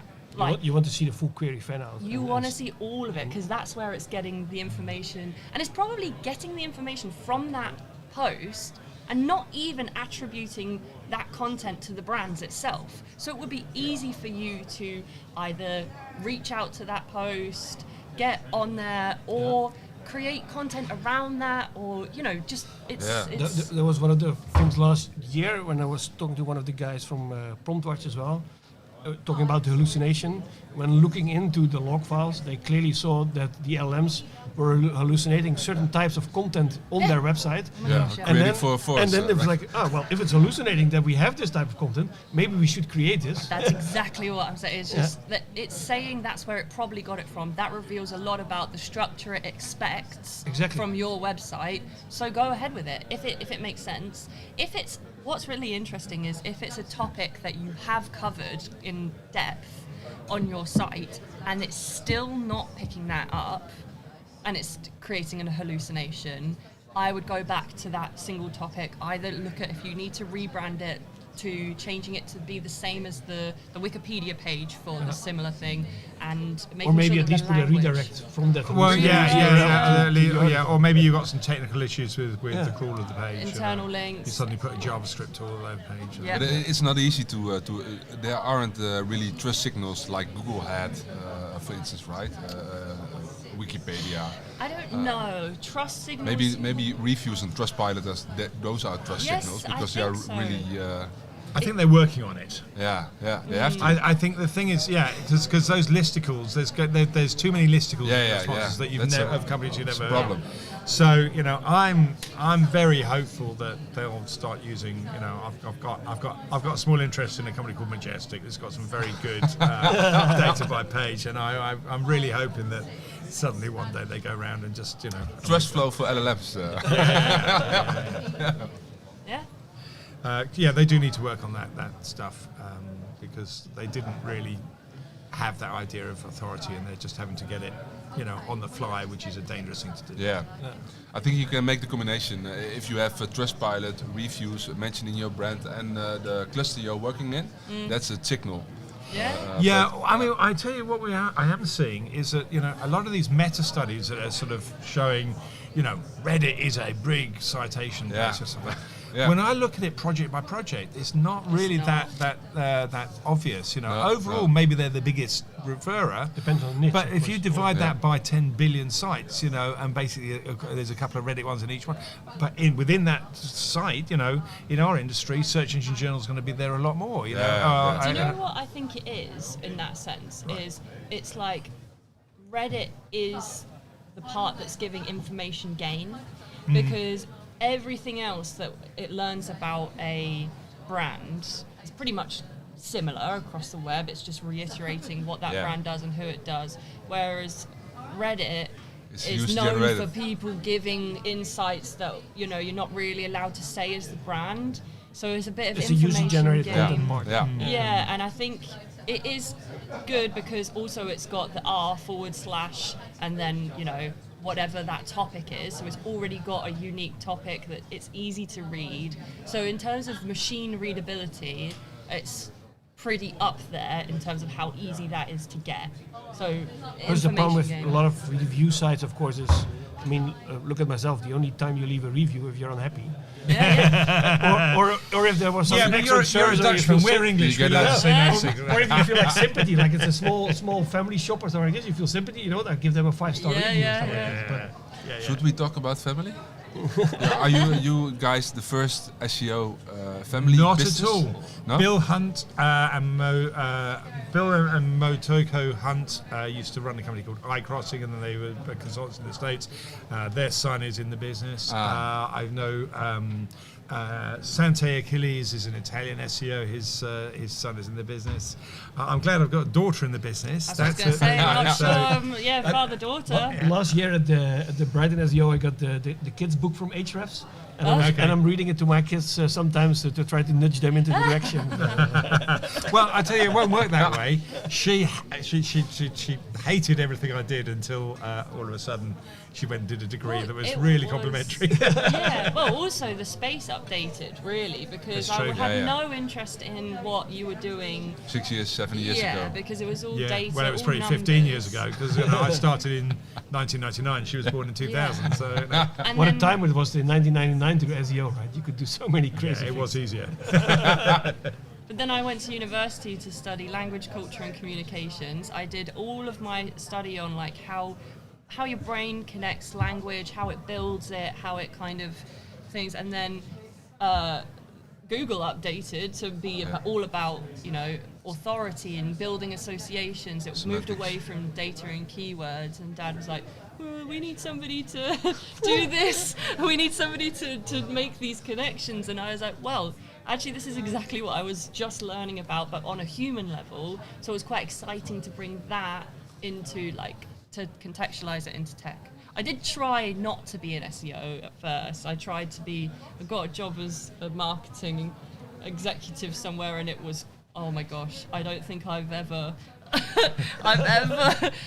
ever made such a mistake in terms of what I thought I Career was choices. capable of. It was very hard. Well, I think for a lot of years, people have also been saying you should be optimizing for humans and not for robots. I still think that's true. In this case, your study is spot on then. I don't know. Actually, maybe now I'm updating that in terms of like maybe optimizing for robots is probably your best bet long term now because it's all going to be robots that answer the questions. So That's true. and they're only learning. Yeah, that's the next phase, right? Yeah. Yeah. So making sure your machine readable is like the number one thing to do now. I got told off by Fred for posting content that didn't have a hierarchical structure of H tags because it's just going to be unreadable for an LLM and it's basically useless. Yeah. So there's these things. Always say thank you to the robots. Oh. All right, I think we are Yeah. with one last question that always shows up in the podcast.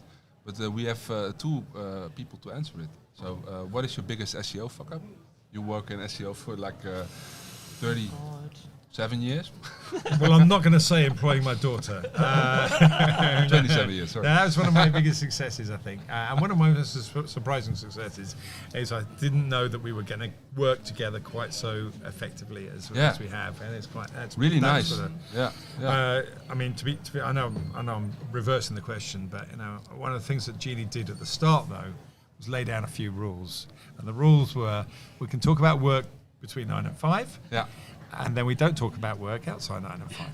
And then she probably went to New Zealand for 2 years on a completely different time scale. I can never talk to her about it. That might be my biggest SEO fuck up actually, is going to New Zealand for 2 years. They don't really love SEO over there, and I thought I'd bring it over and make it working abroad or working abroad. Yeah. Well, I went part time really, and I made sure that was another in time touch zone. with it, but it was oh my god, yeah. In terms of building a small team, a big fuck up you can make is going about. What is it? 18 hours away. It's 12 hours difference. It's as bad as we can go. So yeah, there you go. but So, honestly, it just shows that you can kind of work anywhere now, and it did work in the end. And so You got some great learnings from it. yeah. my biggest screw up, I think, was slagging off somebody who was slagging off me. And that was a mistake. Yeah. Because he was a better slagger than I was. But anyway, that was years ago, but I had sleepless nights. Yeah. Great. Well, right, yeah. Thank you so Thanks much. a lot. Thanks, guys. This is the first family interview we did here. Thank you. There you go. It's super cool that More you to come. offered to come over. Cheers.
Good afternoon, Malte Landweer, welcome. Good to have you over here. Tomorrow you are speaking at Brighton SEO April 2026. And we are very happy to have you here in our podcast. Happy to be here. So, the talk, what is it about?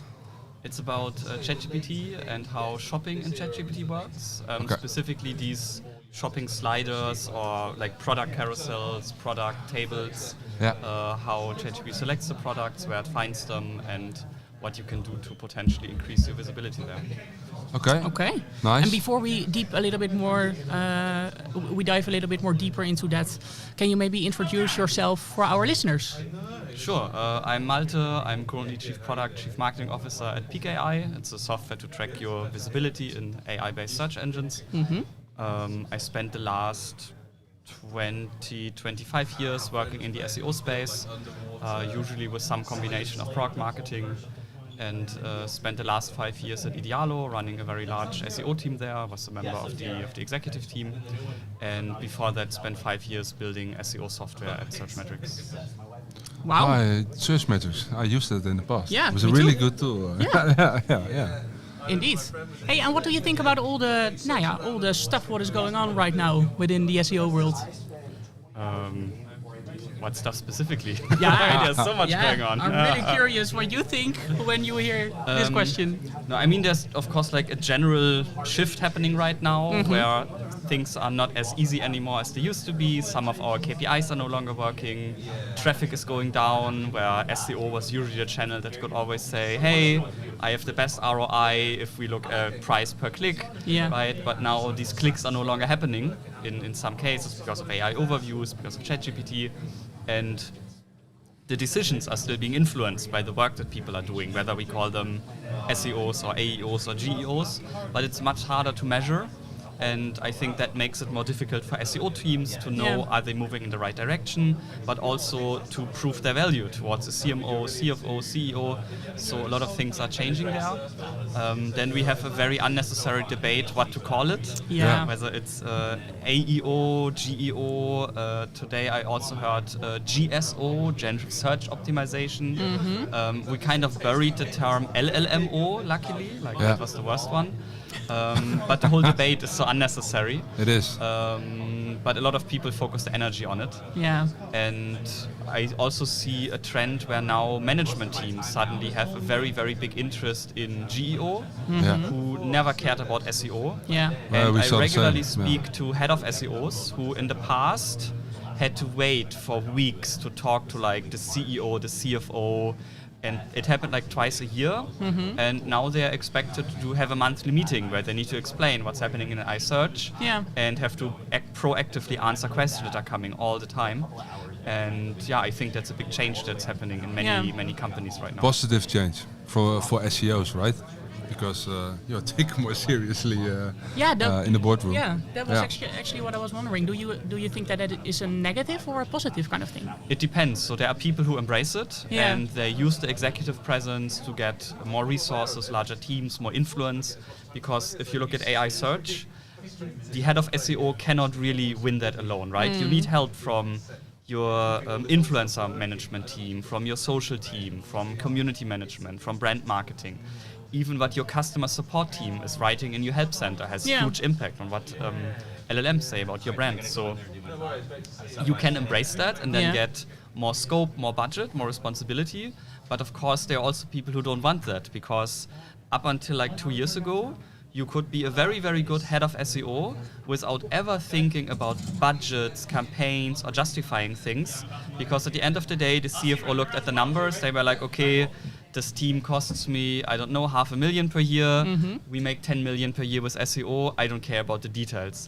And then if you are a head of any other marketing channel, be it paid social, PPC, you always had to prove yourself, right? You always had to prove the ROI. If there was an issue with tracking and suddenly 10% of your clicks disappeared, you were in panic mode. You had to investigate what's happening. How do I fix this? As a head of SEO, if I have on paper 99% ROI, I don't care if 10% of my clicks are gone. But now with AI search, this is totally different. Suddenly you have to think about attribution. You have to think about what actually is our cookie consent rate and how do I then model my overall impact. How are we attributing clicks? Is it by its HTTP referrer or with UTM codes? What happens with a user who comes 3 times in 5 minutes from different channels? Again, as an SEO, I didn't really care if 5% of my traffic is attributed to paid search. Yeah. But now, with fewer and fewer clicks, more management attention, suddenly you have to learn all of these things. And I think it's an opportunity for people who want to embrace that, want to grow in that direction. But somebody who was like basically the SEO nerd and then was a little bit pushed into this, hey, don't you want to become a team lead, head of SEO, director? I think many of them are not having the greatest time right now because they can't do their thing anymore the way they used to do it. Yeah, I can imagine.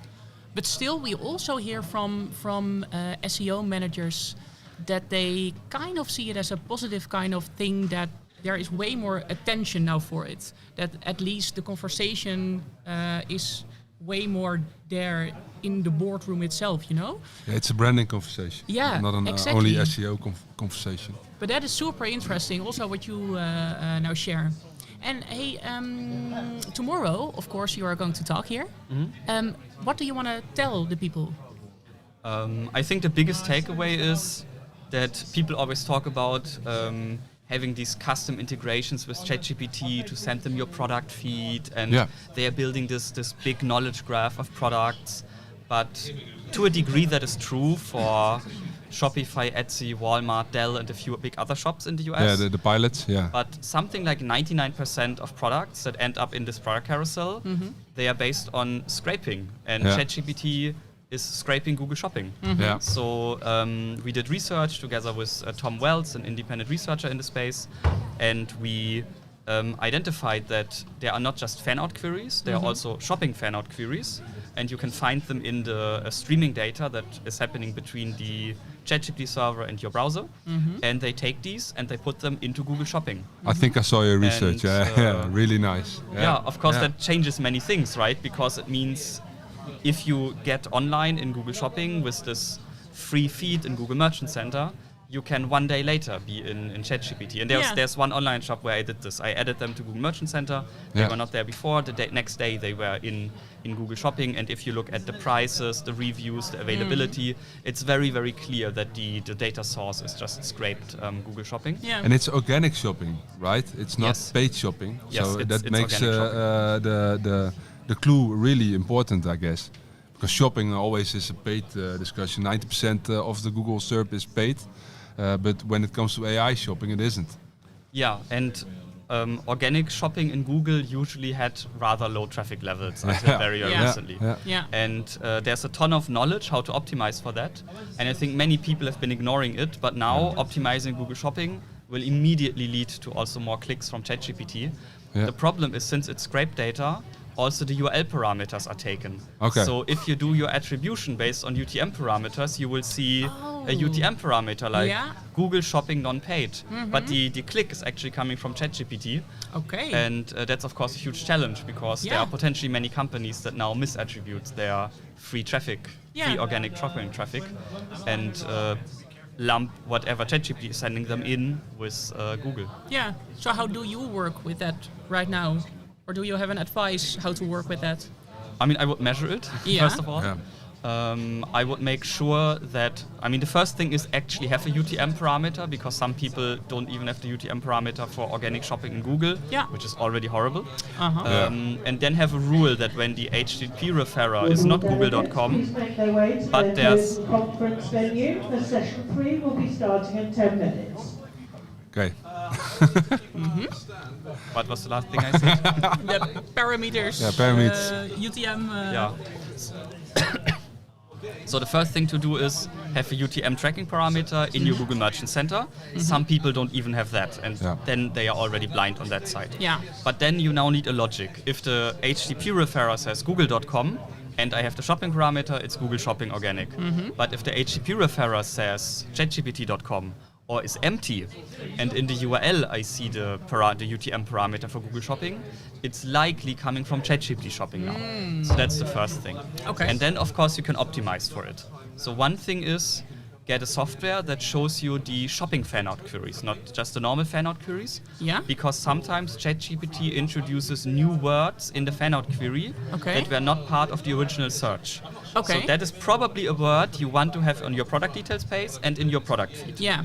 And in the product feed, you can actually add a lot of content with these Q&A sections, for example. Yeah, those new attributes, right? Yeah. Yeah, or in the feed it's then in the feed structured itself. data. Yeah. And then the second thing you should do is if you have this product table where ChatGPT is giving like star ratings to the products, you have some attributes like durability, comfort.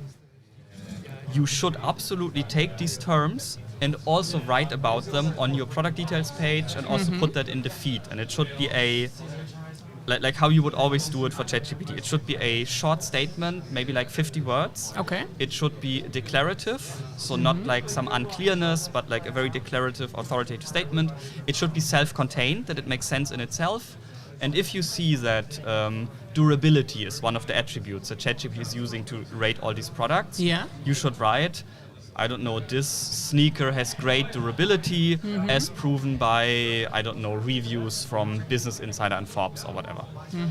And that is very likely to then influence the grounding process, because while this is scraped Google Shopping data, it's not ranking, it's not taking it one-to-one. There's a lot of re-ranking happening.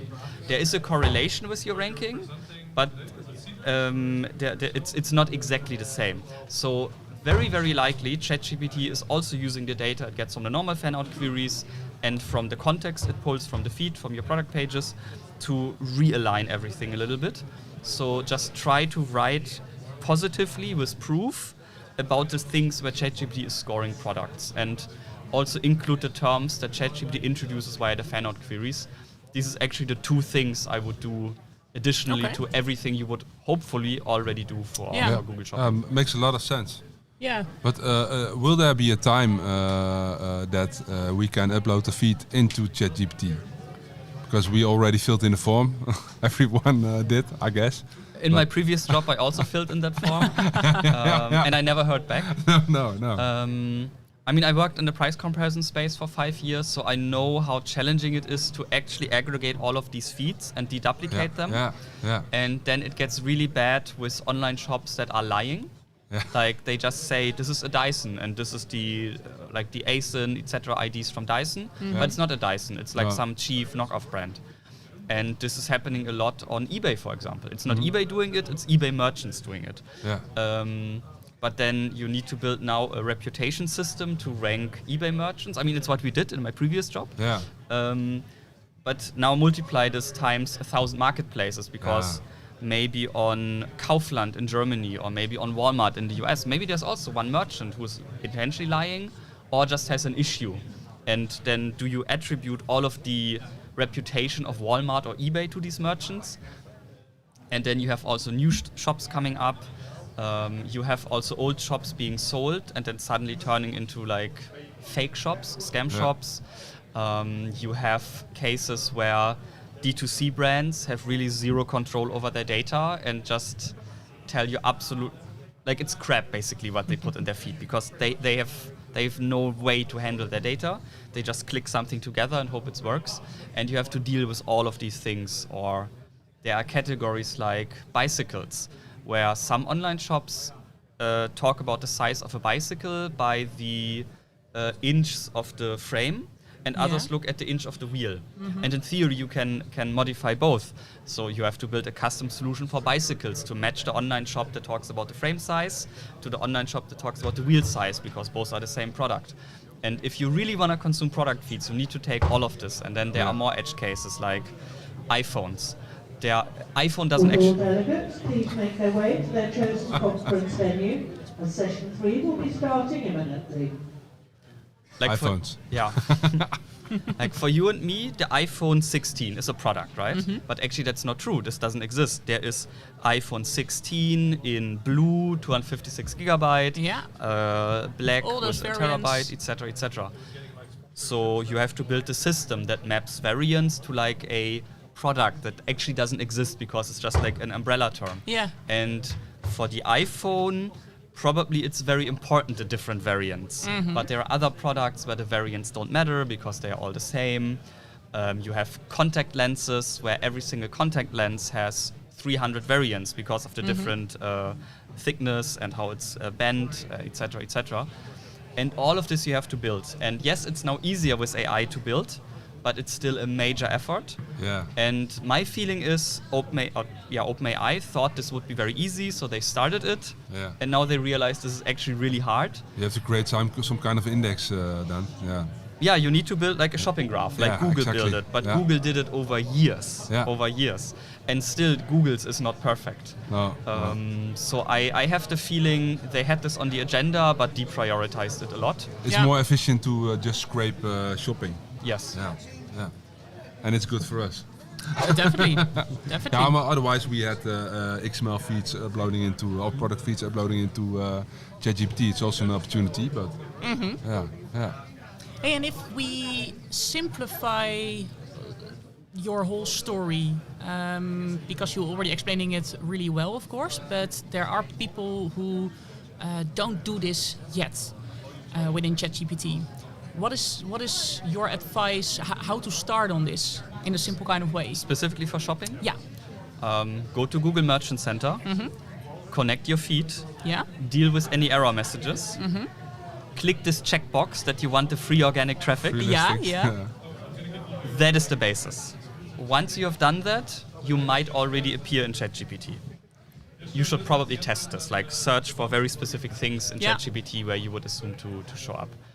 And then the next thing you can do is, if you, let's say you sell running shoes, if you see a carousel or like a table is it at the moment of when you prompt for running shoes and there it says durability and I don't know what kind of, is it suitable for running on concrete? Yeah.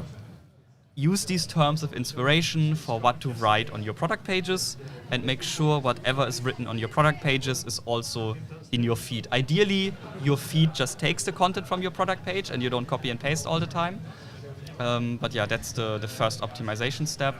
Yeah. And then I would look for a tool that also shows you the shopping fanout queries because there you can pull even more information out of it. Data feed management tools like Channable between the feed and Merchant Center depends on your needs. If you are saw a lot of sloppy feeds in the past, so if you are on Shopify or something and you trust them to handle the feed well, you don't necessarily need a feed management tool. If you have multiple legacy systems, like you have an online shop and you have an ERP that you need for the availability data, and then you have another tool that you use for translations, then feed management can make a lot of sense. Yeah. Also, if you have multiple outputs, so if you don't just want to go to Merchant Center, but you also want to go to Facebook, to many other sources, maybe you're also a marketplace handler on Amazon and want everything synced, at that point, yes, I would go into a direction of a channel management tool. Amazing. This is good stuff. I think good stuff. Yeah. And I'm sure we have a ton more questions for you, but unfortunately we are already at the end of this episode. But we have one very last question for you that we actually ask everybody on this podcast. Yeah. And that is Martijn. You work in SEO for quite a while. So what is your biggest SEO fuck up in the past? My biggest SEO fuck up? Yeah. I spent thousands of euros registering keyword domains that I then never used.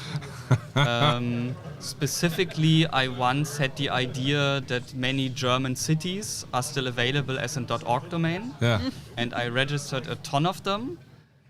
And then the letters from the lawyers employed by these cities came in, and I understood why they were free. No way. And also I never had I never had the time to monetize them, etc., etc. So I think that was my biggest fuck up, just registering domains that I didn't actually use. Yeah. Nice. Clear. Nice. Okay. Thanks for sharing. Yeah. You're welcome. Thanks a lot for your time, Martijn. Really looking forward to your talk tomorrow. Thanks for having me here. Good luck. Thank you.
Wacht, zullen we deze even aangooien dan? Voor het geval dat...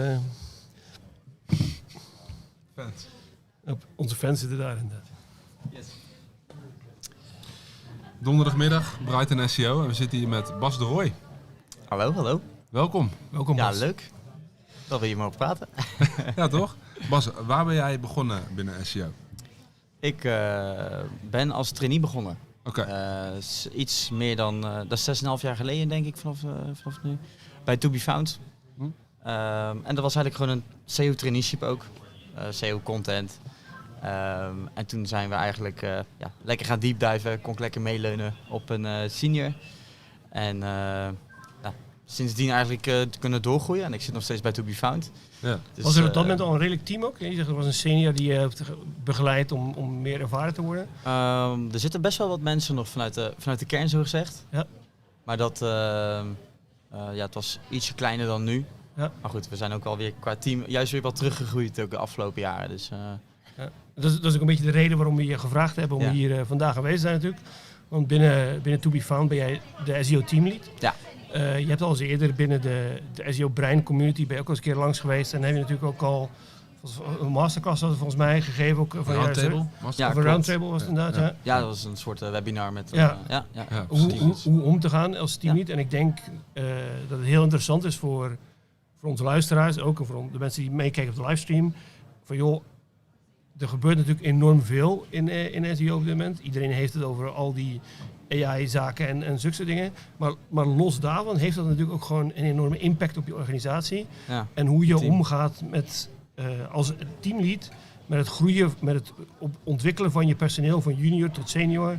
Ja. En hoe je succesveranderingen ook naar je klanten toe communiceren, dat allemaal mee te maken heeft. Ja. En, daar willen we het vandaag zo over hebben, als dat oké is voor jou. Ja, leuk. Zeker. Waar moeten we dan beginnen? Ja, nou ja, ik denk dat het belangrijk is om te kijken, nu ook al, zeg maar, als eerste vraag misschien van, joh, hoe gaan jullie bij To Be Found om met een leertraject? Hè? Nemen jullie op dit moment nog juniors aan? Of hebben je zoiets van, joh, luister, juniors, daar kunnen we ook net zo goed aan ChatGPT of aan Claude vragen. Die hebben geen juniors meer voor nodig. Ja. Hoe gaan jullie daar met zo'n traject om binnen To Be Found? Ja, uiteindelijk, je bent sowieso natuurlijk afhankelijk van je team. Dus hoe we erin staan is eigenlijk sowieso de mensen gewoon opleiden naar wat er vandaag de dag gevraagd wordt en hoe je AI in je voordeel gebruikt. Dus als eerste niet ter vervanging natuurlijk.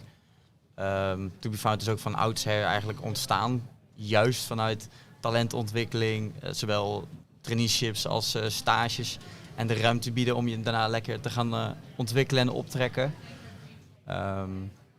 Wat ik vooral afgelopen jaar heb gemerkt, dat je toch als teamlead dan veel bezig bent met ook bepaalde onzekerheden wegnemen of tackelen. Zowel als bedrijf als wel voor specialisten die op dat moment denken van, word ik dan misschien vervangen in de junior positie bijvoorbeeld. Ja. Wat voor vragen krijg je dan? Is dat gelukt? Ja, tot nu toe zijn ze nog niet vervangen. Dus, dat is een goed teken, denk ik. Maar wat voor vragen komen er dan tevoorschijn vanuit de juniors in je organisatie richting jou bijvoorbeeld? Wat ik vooral merk is dat je wilt als lead natuurlijk met je processen aan de slag. En dingen sneller gaan doen en waar mogelijk schalen. En dat wordt dan niet altijd in één keer opgepakt. Omdat je toch het wel lekker vindt wat je altijd deed en waarvan je wist dat dat werkte. Ja. Of dat bepaalde processen zo staan en je niet iedere dag iets nieuws wilt gaan doen. Dus ik merkte vooral dat daar wat onzekerheid, maar ook weerstand wel een beetje ontstond. Ja. Ja. Dus je moet iedereen gaan meenemen, ook binnen je team. Niet alleen binnen je organisatie natuurlijk. En dat heeft natuurlijk wel ergens ook een soort parallel met hoe je dat met klanten wilt realiseren. Het is ook draagvlak creëren. Voor klanten is het ook nieuw. Is ook nieuw, is ook onzeker van hoe ga je die klant bij ons, wij richten ons echt op gewoon de marketeer, de beste speler van de boardroom maken, zeg maar. Ja. Zorgen dat die ook niet vervangen wordt of dat ze daar ook niet denken van, ik ga dat anders inrichten. Je maakt eigenlijk jouw klant indirect een beetje de champion binnen zijn organisatie natuurlijk. Ja, dat is wel waar we alles op proberen te richten. Ja. Dus sowieso niet om als agency daar een sticker in het bedrijf te verdienen. Maar eigenlijk om het marketing daar groter en breder te gaan dragen. Ja. Nou, dan krijg je alsnog de sticker.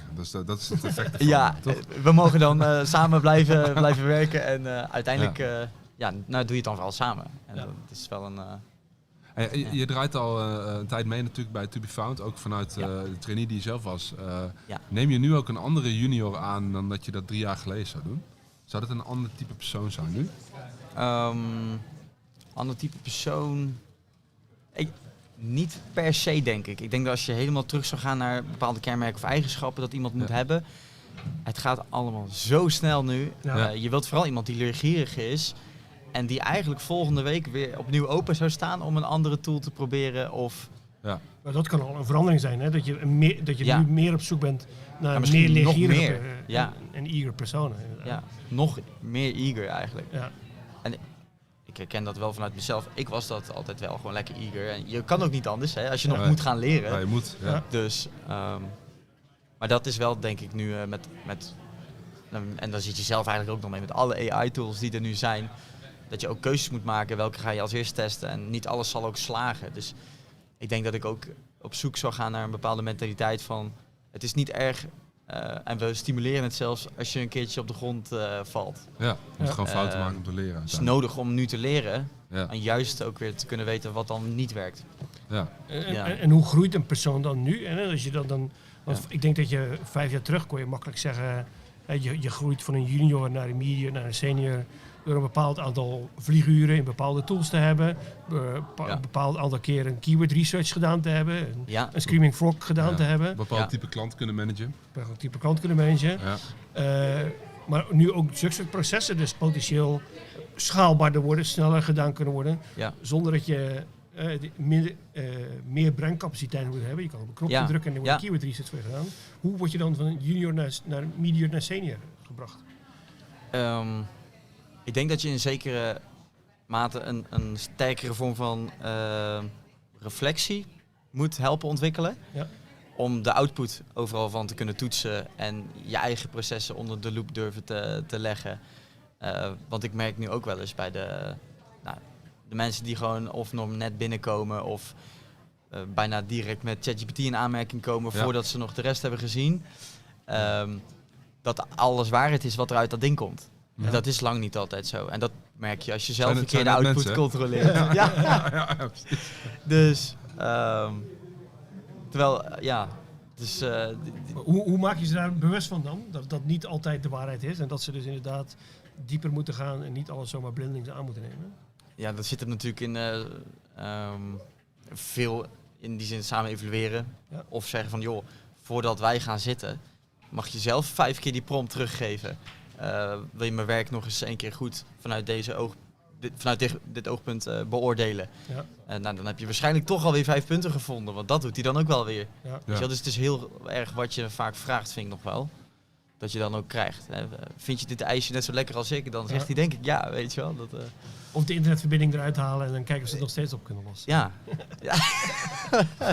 Dat is wel mooi. Dat. En ik merk wel dat ik, als ik voor het eerst dingen brief, die ik zelf al vaker heb gedaan, dat ik wel een soort handmatige versie ook met ze bespreek. En dan snel uitleg hoe we dat nu sneller willen doen. Ja. En op welke manier. Maar, dat ze dan wel de context begrijpen van iets wat snap je wel alle onderdelen van wat we hier nu doen? Ja. Of krijg je gewoon output en weet je dus niet hoe je het moet beoordelen? Of in dat geval misschien inderdaad terugberekenen van de output. Ja. Ik weet nog wel ooit, toen ik op de HBO zat, kreeg ik op een gegeven moment bij een database-examen de vraag voor jou, dit is een database, dit is het antwoord. En de opdracht is om voor jou het antwoord uit die database te krijgen, zeg maar. Ja, precies. En op die manier leer je dan inderdaad het achterhalen wat de verschillende stappen individueel zijn die erbij worden. Nice. Leuk. En we hadden het toen straks ook even met z'n drieën ook over het adagium. Dat je eigenlijk alleen maar senioren aan moet nemen. Omdat Claude, ChatGPT, junior werk overneemt. Dan creëer je ook een soort situatie dat je nooit meer een senior krijgt over 3 jaar. Want dat moet je ook laten groeien. Exact. Hoe staan jullie daarin? Is dat iets wat je ook meeneemt? Of nemen jullie nu alleen senioren aan? Dat kan ook een... Wat ik denk wat we sowieso zien is dat je buiten het SEO-stuk hebt bij... als er nu een hele goede speler op het gebied van advertising zou komen, dan zou die best wenselijk zijn. Ja. Maar op elk specialisme is het best wel. Verkeerde community. Maar je merkt natuurlijk dat het in die zin best wel een schaarste is aan ook seniors. En of dat mensen niet graag overstappen of niet interessant genoeg is natuurlijk. Ja. Dus in die zin ben je afhankelijk van je seniors. Dus ik denk dat dat ook een reden zou zijn om juist niet daarin te blijven hangen. En juist onderop te ontwikkelen. Kijk je naar bredere profielen dan? Hè? Denk je van luister, iemand die bij spreken een journalistenopleiding heeft gedaan, die zou content kunnen maken. En vanuit die hoek kunnen we die persoon eventueel bijscholen om iets anders te doen. Kijk je ook verder dan de traditionele pool SEO'ers dan op zo'n moment bijvoorbeeld? Nou, dat is wel iets eigenlijk, als je dat zo zegt, om wel verder over na te denken. Kijk, ik denk niet dat we op voorhand ergens een sticker op plakken. Ja. Kijk, wel staat er dan in schuin gedrukt van agency-ervaring is wel fijn. Dus dan push je misschien toch al wel weer dezelfde hoek in. Dus dat is eigenlijk al wel iets wat ik meeneem na deze sessie. Dat is ook wel moeilijk hoor, want SEO-enthousiast, dat is ook een van onze kernwaarden. Dat moet je zijn. Ja. Als je iemand van buiten trekt die dat niet heeft, dan is het na een half jaar klaar. Ja. Dus, maar als je kijkt naar opleidingniveau... kijk in Nederland, er is geen... achtergronden maken niet uit. Nee, precies, maar er is ook geen echte SEO-opleiding wat dat betreft. Zo, hè? Nee. Dus je zou kunnen zeggen, misschien als een stukje branding van To Be Found... ga ik gastcolleges geven. Ja. En op die manier probeer ik een nieuwe pool met mensen aan te boren. Ja, precies. Ja. Ik denk dat dat heel sterk is. Ook weer een ideetje om mee te nemen. Altijd stof tot nadenken. Goed idee. Dus, hey, en Brighton SEO, heb je tot nu toe even hele toffe dingen gezien? Of, Ja, ik zat vanochtend bij AI in Society. Daar kwam Gijs. Ja, heeft daar een case study laten zien. Vond ik heel interessant. Sowieso feiten, waarbij dingen gewoon goed getest worden en je de uitkomsten kan interpreteren. Wel ook natuurlijk heel bevestigend, denk ik, van oké, wat verandert er allemaal wel en wat allemaal niet. Ja. Ik zie vooral 2 speelvelden eigenlijk met AI SEO ontstaan. Eentje waarin je in SEO meer met AI moet werken, om je als specialist niet buitenspel te zetten. En natuurlijk de zichtbaarheid binnen AI-modellen, LLM's. En als je dan kijkt naar jouw team, hè? Jij bent natuurlijk een teamlead. Ja. Zo'n Brighton SEO is ook heel waardevol, denk ik, voor ook de juniors en weet ik het allemaal. Zeker, ja. Ben jij de enige van To Be Found hier aanwezig? Of zijn er meerdere mensen uit het team ook? Verschillende niveaus ook? Ja, we zijn met z'n vieren. En dan is het zowel junior als medior eigenlijk, zeg maar, waar we op pad gaan. Vorig jaar waren we met heel het bedrijf. Ja. Dat is toch een flinke club. Ja. Toch ook minder snel een plekje overal, dus dit is wel praktisch. Ja, nee, dat vind ik wel belangrijk, ja. En hoe ga je dan vervolgens dan, je zegt nu zijn we nu met 4 man, dus niet met het hele bedrijf. Nee, dan komt er natuurlijk, denk ik, hopelijk een stuk knowledge sharing weer terug achteraf binnen de organisatie. Ja. Hoe pakken jullie zoiets aan? Hebben de medewerkers die zijn een soort opdracht meegekregen ook tijdens Brighton of zo? Ja, en dat is wel wat je een beetje probeert op te leiden. Dat we het ook zelf willen en belangrijk vinden om de boel zo meteen samen te vatten en die learnings op rij te zetten. Dus de opdracht is er wel van, probeer wel de cash eruit te plukken, zeg maar. Ja. Waarbij we denk ik wel verleden jaren met elkaar ook goed besproken hebben van, je wil niet alles meenemen, weet je wel. Nee. En probeer nou eens gewoon dat we 2 dingen kunnen gaan testen, zodat we dat ook doen, in plaats van dat we het alleen opschrijven. Dat is ook wel eens een keer gebeurd. Dus, dat is ook mijn 4e keer nu. Denk ik, dat hebben we toch niet altijd in de praktijk gebracht. Ja. Dat is toch zonde. Dus pak er gewoon 1 of 2, weet je wel. Dus, gewoon inspirerende dingen die je kan implementeren bij klanten vervolgens. Ja, je denkt vaak toch aan een klantvoorbeeld ook. Ja. Schrijf dat eens op. Ook gewoon een harde deadline erop. En ga dat gewoon eens doen. Ja. Dus dat is meer hoe we denk ik dat werkt staan. Binnen de organisatie op die manier goed? Ja, het is veel tastbaarder. En dan kan je het ook aan iemand terug koppelen van, joh, als jij de kop en staart aangeeft, kan je dat intern ook weer als een succes meenemen en weer anderen inspireren. Ja. Ik denk dat dat wel een soort wiel is wat je wilt draaien. Want hebben de medewerkers binnen To Be Found ook een soort leerdoelen dan of zo, waarmee dit aan vastgezet kan worden? Zeker. We werken in een best wel gestructureerde cyclus, waarin iedereen een persoonlijk ontwikkelingsplan opstelt. Ja. Dat ook verifieert met zijn coach en teamlead. En, de coach is niet altijd de teamlead? Je hebt hem eigenlijk tweeledig. Ja. Ik zit er altijd bij voor mijn team natuurlijk. Ja. Maar een coach is er ook voor, hoe gaat het nou? Even simpel gezegd. Ja. En om wel te bewaken van zit je ook op je plek of dat soort dingen altijd te kunnen afdekken. En verder is dat ontwikkelingsplan is eigenlijk opgedeeld in een aantal harde leerdoelen die je ook smart probeert te maken, zodat je zeker weet dat je dat ook eigenlijk kan oppakken. Ja. En die helpen weer om je in je functie te groeien. Kun je er eens een concreet voorbeeld van geven? Hoe het eruit kan zien? Ja, ga ik even goed nadenken hoor. Nou ja, er was afgelopen jaar in een juniorrol iemand die eigenlijk gewoon zelfverzekerd wilt gaan presenteren richting de klant. En dan ga je dat eigenlijk ontleden. Wat heb ik er allemaal voor nodig? Weet je wel, ga ik wel op de juiste manier voorbereid dat gesprek in? Weet ik wat ik eruit wil halen? En nou, op een bepaalde manier daar al veel meer rust in te creëren. Nou, je moet het een aantal keer gaan oefenen. Je moet actief feedback ophalen, wat eigenlijk een sleutel is die je veel vaker zou willen gebruiken. Maar je zorgt dat je gewoon maandelijks actief ermee bezig bent. Dat is denk ik vooral de key. Dat je een backup hebt, een beetje een stok achter de deur. Ja. En ik vind dat dat wel over het algemeen goed werkt. En medewerkers hebben daar dan ook een dedicated aantal uren per week voor of zo om dat te kunnen doen dan zo? In principe heb jij 10% van je tijd ontwikkelingstijd. Ja. En dan spreken we natuurlijk wel af van je bent in die zin vrij om het in te vullen. Je bent ook zelf verantwoordelijk voor je leertijd om dat te blokken. Of om te zeggen van ik ga dat dus praktisch combineren met klanturen. En uiteindelijk ga je daar natuurlijk ook voor in gesprek van sommige dingen denk ik dat je moet combineren. Ja. En het in je voordeel moet gebruiken. Maar daar is wel tijd voor, ja. Cool. Ja. Mooi. Hey, en kennis is natuurlijk ook een ding, vooral kennis delen binnen organisaties. Ja. Hebben jullie daar ook een soort manier voor, dat het niet in één hoofd blijft zitten, nieuwe dingen? Ja, ik denk op meerdere vlakken wel. We hebben sowieso maandelijks roleren we gewoon in kennissessies. En dan ga je net even wat dieper een onderwerp in. Dus of je doet nog wat extra onderzoek, of je deelt wat meer van wat je aan het doen bent en wat dat oplevert voor het team. Ja. Binnen mijn eigen teammeetings met team SEO proberen we sowieso een bepaalde agendastructuur aan te halen waarin altijd een kennisonderdeel zit. Ja. Ook een praktisch onderdeel, ergens waar we genoeg inbreng kunnen verzamelen van de rest, zodat je lekker actief aan de slag gaat. Ja. Maar dan pakken we ook wel eens een leuke nieuwsbrief of een artikel erbij, wat afgelopen week eruit kwam. Ja. Om wel proberen heel recent dingen te behandelen en het ook niet gewoon lekker laagdrempelig houden. Ja. Ja. Dus in die zin proberen we dat wel te stimuleren, ja. Mooi. Cool. Ja. We zijn een beetje aan het einde gekomen. We hebben eigenlijk nog één vraag natuurlijk. Ja. Ga jij hem stellen deze keer? Zal ik hem stellen?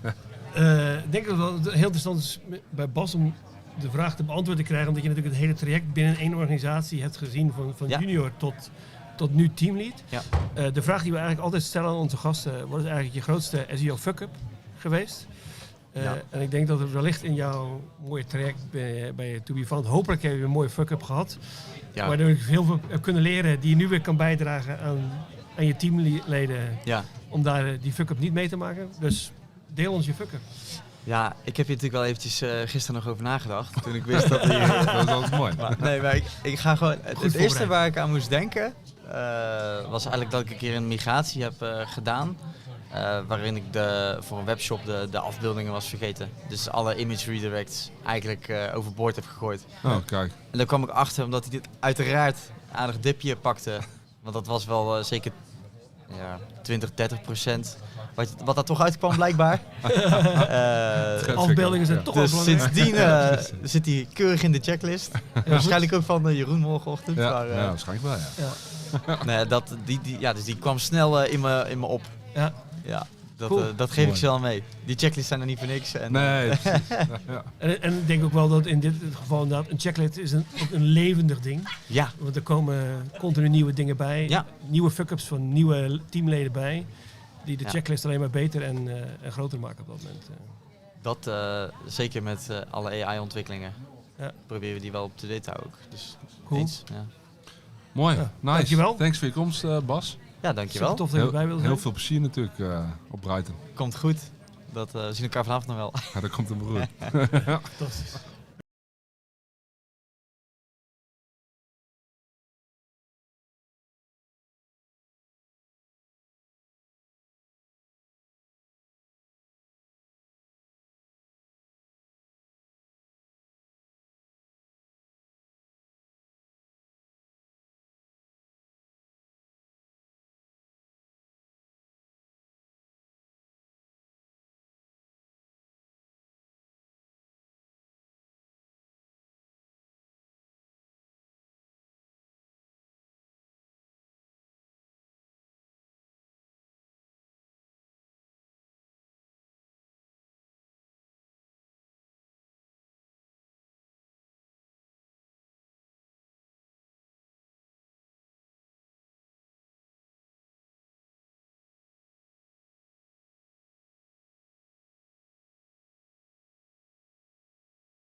Okay, Thursday, Brighton SEO afternoon.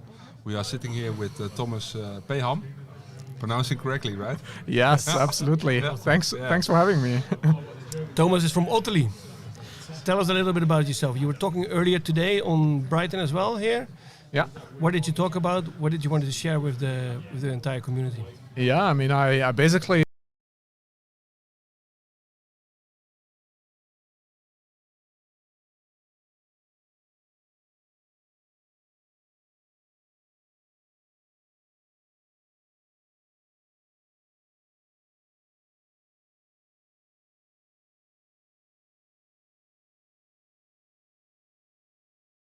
I keep telling people I never intended to go into marketing, but kind of SEO happened. And SEO happened because back then at uni, I was building websites for fun. Yeah.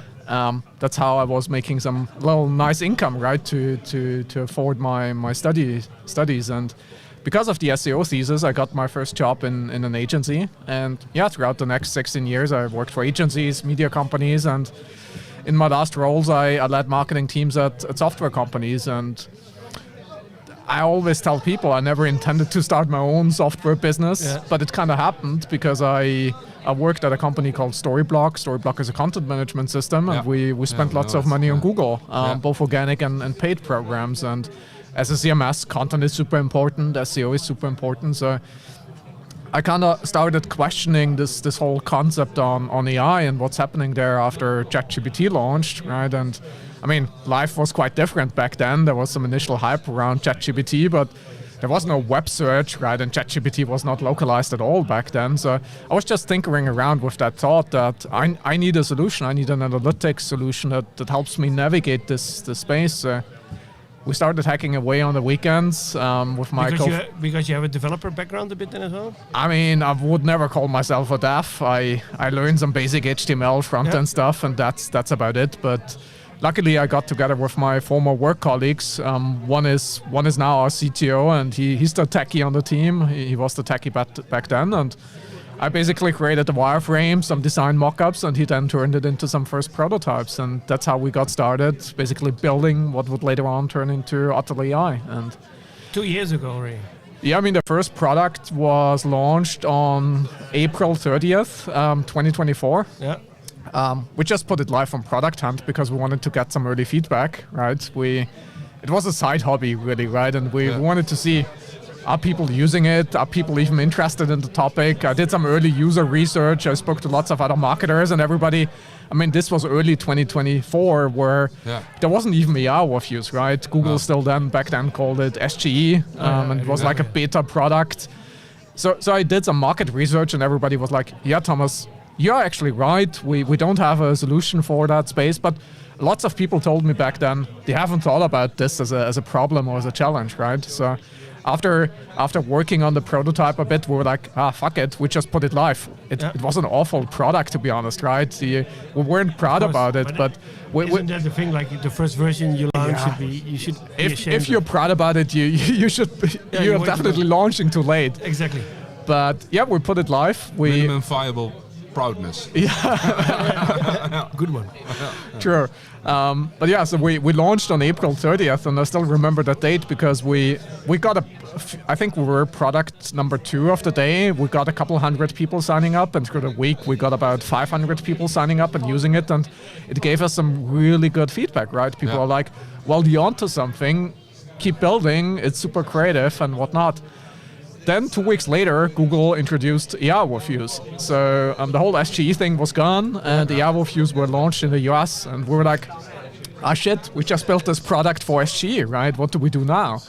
So we all had full-time jobs, so we did nothing for a few months. We just let the product organically sit there. And it still worked? It still worked, but it wasn't supporting.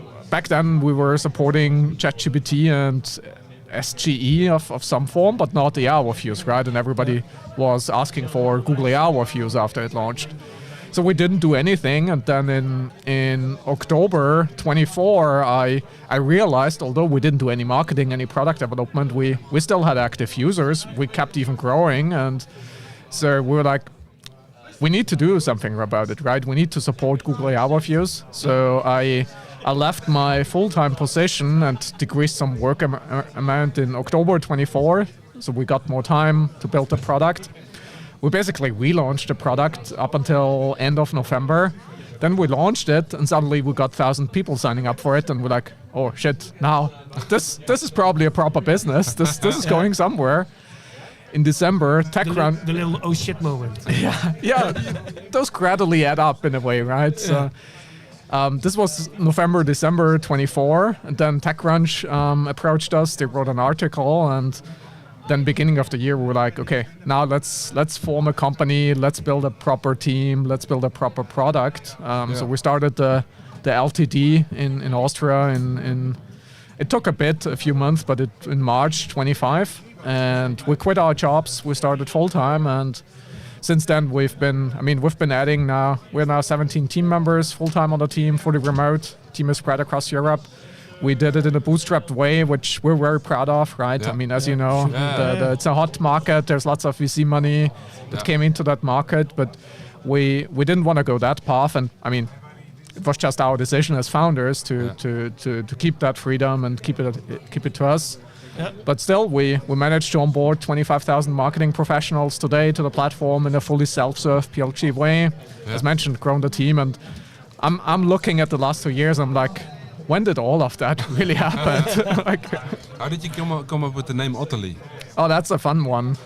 Pretty basic thing. What do you do these days? You go to ChatGPT, right? So I went to ChatGPT, and we were kind of brainstorming how we should call this, and we're like, let's maybe find a cute animal, right? A cute animal. So the first prompt probably was something like, give us a list of cute animals. And then we're like, but we're an analytics product, so we also need an animal that has good eyesight, right? Because you don't want to choose an animal that doesn't see well as an analytic. Like a mole or something. Yeah. So otters were one of them, and then we looked up some domains, what was available, what not. Otterly is just a cute add-on, right? I always like those type of startup names, Bitly and whatnot. So Otterly.ai was free, and I guess the rest is history, right? That was about it. But then can't go back. But then you became the official company a bit March 2025. I think around that same time, an explosion happened of all sorts of companies trying to compete with your product. So you're bootstrapped. I think you're the only one who is bootstrapped, or more or less, maybe one or two else. But really an advantage, maybe. Yeah. But on the one hand, but on the other hand, you're then competing against lots of VC money who can throw everything against ads because they get VC money. They need to be the monopoly in the space. How do you differentiate yourself, and how do you approach your marketing now and your strategy on getting new customers? Yeah, I mean, I think one, right? Yes, we as a bootstrap company, you just think differently about marketing spend, right? I can't throw money out of the window, right? I mean, in my last company, we raised 158 million, and I know how it is when you have lots of money available from a VC side that you need to spend in order to grow quickly, right? And the stress that comes with it as well. Sure, there's stress. There's all sorts of pros and cons that come with that, right? But I think as founders, we looked at that decision in the sense of, one, personally, I don't think it's a winner-takes-all market, right? I mean, even if you take a look at the SEO market, there are many different options out there. For sure, there are some leaders in that space, right? If you think about Ahrefs, SEMrush, and whatnot. Yeah. But it's not... My assumption from the start was this is not a winner-takes-all market. Yeah.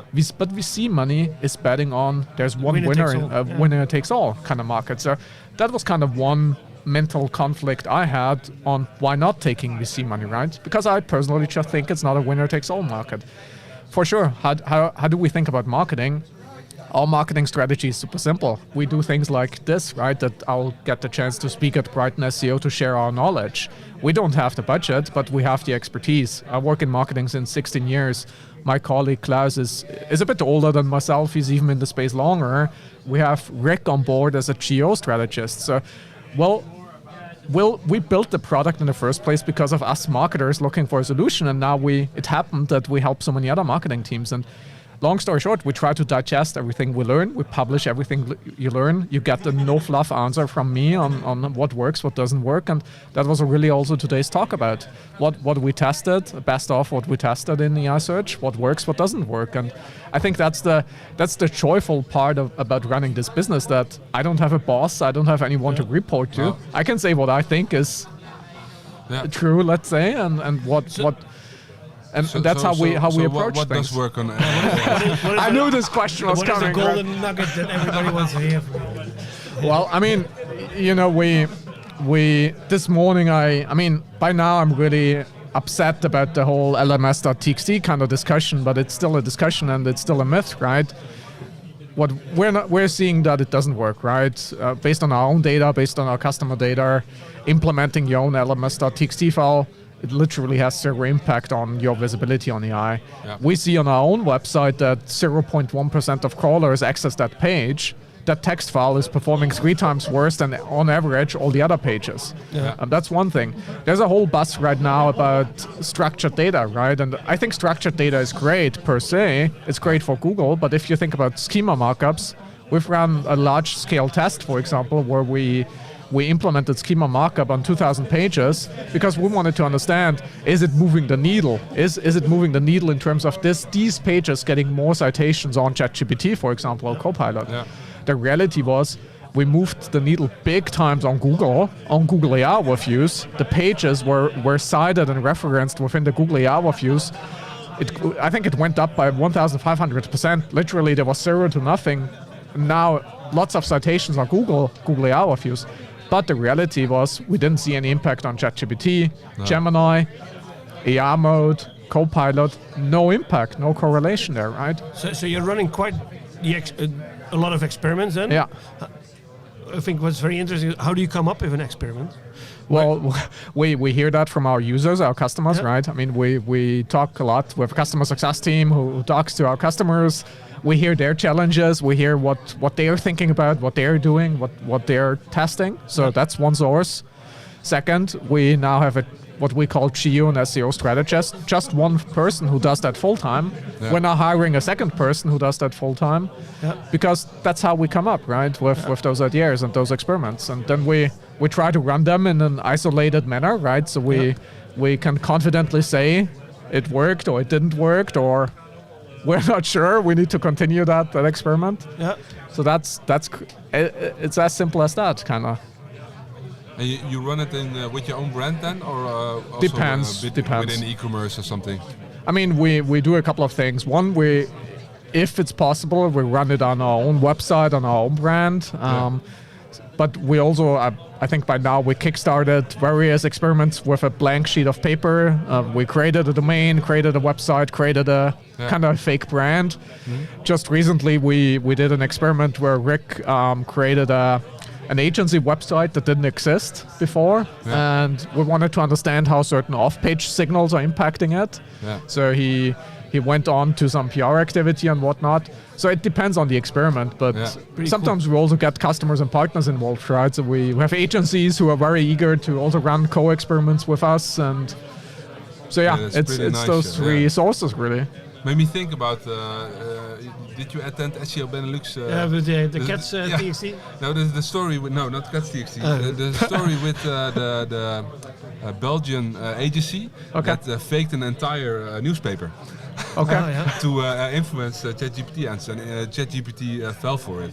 So they create a French. The SEO Benelux last year. They create like a fake French newspaper.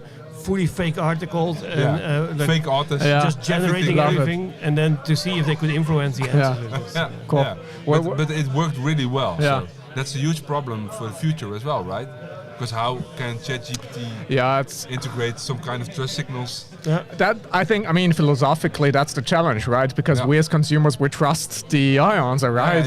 We trust it more than maybe even our friends. And you see, you still see lots of fake information out there as well. The engine's hallucinating. I think it got much better at it, right? And I would hope personally, and I would trust that big tech will do a better job moving forward as well. But I think this is also still one of my favorite books out there. I think it's more than 15 years old by now, but it's Trust Me, I'm Lying from Ryan Holiday. Oh yeah, I think I read it. It's really a good book where he also just shows like different news things on how you can manipulate the news. Yeah. For example, one of the things he was talking about at that point was like, okay, if you look at a news website, they get paid for clicks, so they don't care about the truth. They just want to publish this as quickly as possible, and they could always refute their article saying, look, this was not true.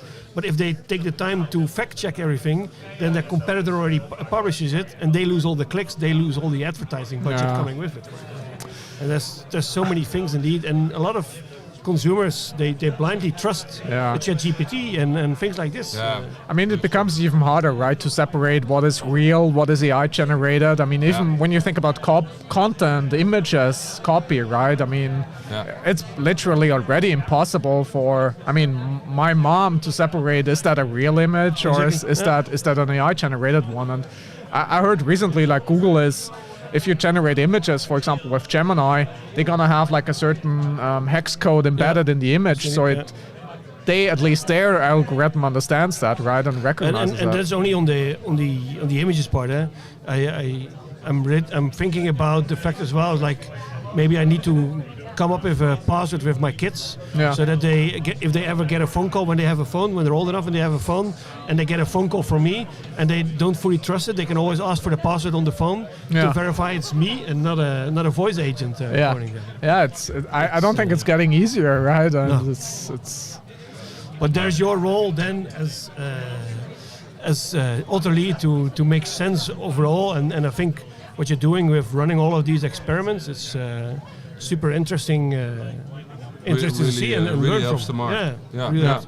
Because I think as SEOers, as working as an SEO freelancer or as an agency, you sometimes wish you had the time to start running these type of experiments, but then you just fully on with client work and you don't have the time to properly run an experiment. You should like run this. experiments with your clients. That's but not all clients are.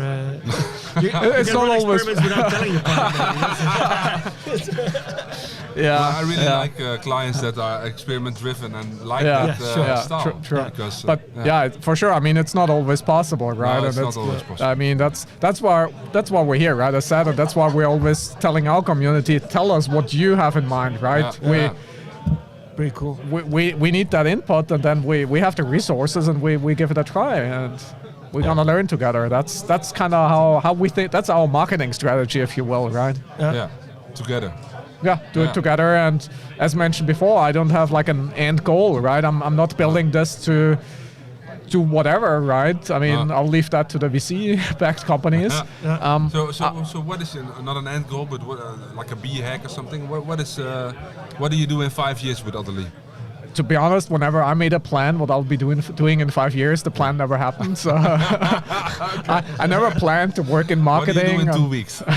That's the. So in the next 2 weeks, we have an MCP live, and we have some cool product updates. But no, I mean, next few years, I really don't know. I mean, I'm having fun building this. We're having fun building this, building out a remote team, international team. Doing it for my type of people is super fun, right? I feel that pain. I've been in those roles before. So as long as we're having fun, we keep doing, right? And we're having lots of fun. That's the best mindset to run a company, right? Having fun. Otherwise, I mean, if it's not fun. We work hard as well. Don't get me wrong, but I think you need to combine, and you need to. I think I'm always learning the most when I enjoy doing what I do, right? In the past, whenever I stopped enjoying myself at work, right, I stopped learning, and that's my philosophy, and that's how we try to build a company. One final thing before we let you go, and I think it's especially because if you're running experiments, this might give some nice little insights to the folks listening as well. We have one final question we ask to all our guests. Maybe Martijn, you can ask him. What is your biggest SEO or GEO fuck up? The biggest fuck up. Fuck up.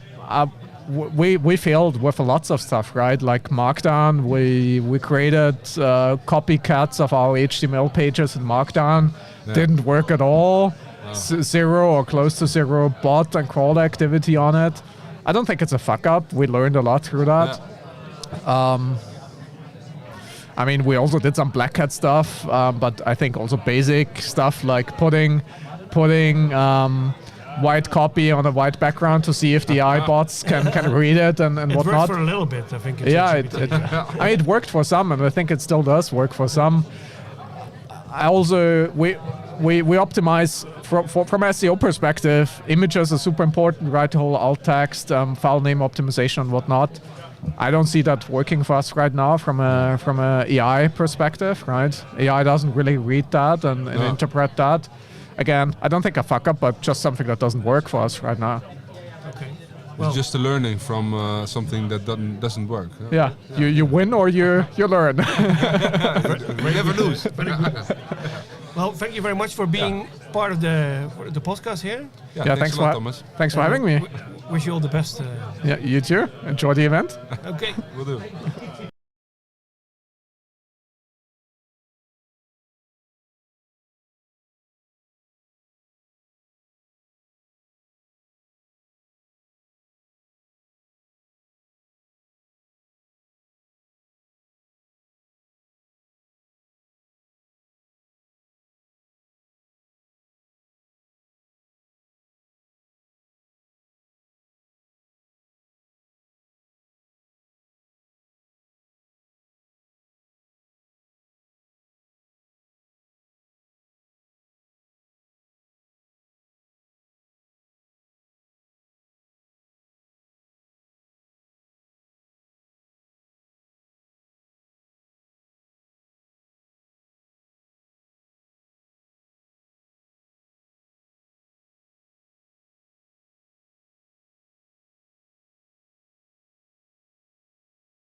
Brighton SEO Thursday afternoon, talking to Nick Lafferty from Profound. Hi How guys. are you doing? Super cool to have you. Yeah, thank you for having me so much. I'm really grateful to be here, and I've been doing good. The show has been good for us so far. This is our first time having a booth at Brighton. We've been twice before, but just to speak on stage, and so it's nice to have our own booth and presence, and get to be here talking with you guys too. And you're speaking tomorrow as well, right? Yes, yeah, I speak tomorrow at 3:30. My talk is about how SEOs can become marketing engineers, which at Profound we think this is the role of the future. We define a marketing engineer as someone who builds and controls AI systems and AI agents, and so we think SEOs are best positioned to do this right now. And the super technical ones, who have been doing Python for years and years, I think are super, well positioned to become more of an engineer and lean into the moment that AI has created for all of us right now. Yeah. Wow. So if I'm not into Python, what should I do? Then? Yeah, I mean, really, with Claude Code, you can do anything right now, and so it's everything from you can build an agent that monitors all your competitor pages and see when they update their versus page, Profound versus whoever. I can get an alert that says, hey, this competitor changed this or this, and so I can make sure just stay on top of those things. And with Claude Code, you can do all of that stuff, and Claude will pick the language for you. Yeah. It'll pick the system, all of it, and so I think it's almost you can become programming language agnostic and just let the tool decide what to build, and then SEOs become orchestrators of all these systems. Well, how do you do this without going bankrupt? Because I think I read an article last week. What was it? Uber. I think they spent 4 million or billion. Either way, a lot of money. Their entire AI budget for the entire year. Wow. In the first 3 months on Claude Code and other LLMs. Yeah. I think that's maybe where. Companies need to keep an eye out for cost. In our Slack channel today, our team's talking about this already, and we're looking at what salespeople and account managers, the correlation is to their AI token usage. And we found that the more AI tokens a salesperson uses, the higher likelihood they are to meet their quota right now. And so all this stuff is very kind of cutting edge, but we're seeing correlation there. And so if that's true, then spend away. That's also ROI, right? Yeah, exactly. You hit your quota, you making direct revenue for the business. Exactly. Yes, take all the AI tokens you need. Can you double your quota? Let's go. But how do you? I think for a lot of people, when they first start out with things like this, they just give a random prompt, to write me a response email in ChatGPT or something like this. Mm-hmm. How can you take a person from write me a response email in ChatGPT to coming up with a potential idea of okay, this is something I could automate, or it could support me in my sales process or in my SEO process? How can you take one person from that very early start to the next level? Yeah, I think what you described is a level 1 AI user, of someone who just uses it to write content or emails. I think level 2 is you've identified a repetitive process you're doing over and over again, and then you use AI to try and just automate one process. And then level 3 would be you've automated 3, 4, 5 different repetitive processes. For example, on our marketing team, we run a weekly stand-up where everyone fills out one slide in Google Slides. It's what'd you do this week? What's coming next? What are some recent wins and where are you blocked? And so we've built a skill in Claude Code that connects to our calendars, our Slack, our Asana board, our email, and pulls all of that info, and then it creates our slide automatically. And so you run the skill, it completes in a minute or two, and then you go check, validate, make some tiny edits. And so that's just one example of a thing that we do every week that we've automated. Doesn't that disrupt a little bit the thought process here? Because if this really sounds to me like a reflection moment in how you're, as a human being, operating in your business. Sure, yeah. If that reflection moment goes away to just does this sound reasonable, yes or not? Yeah.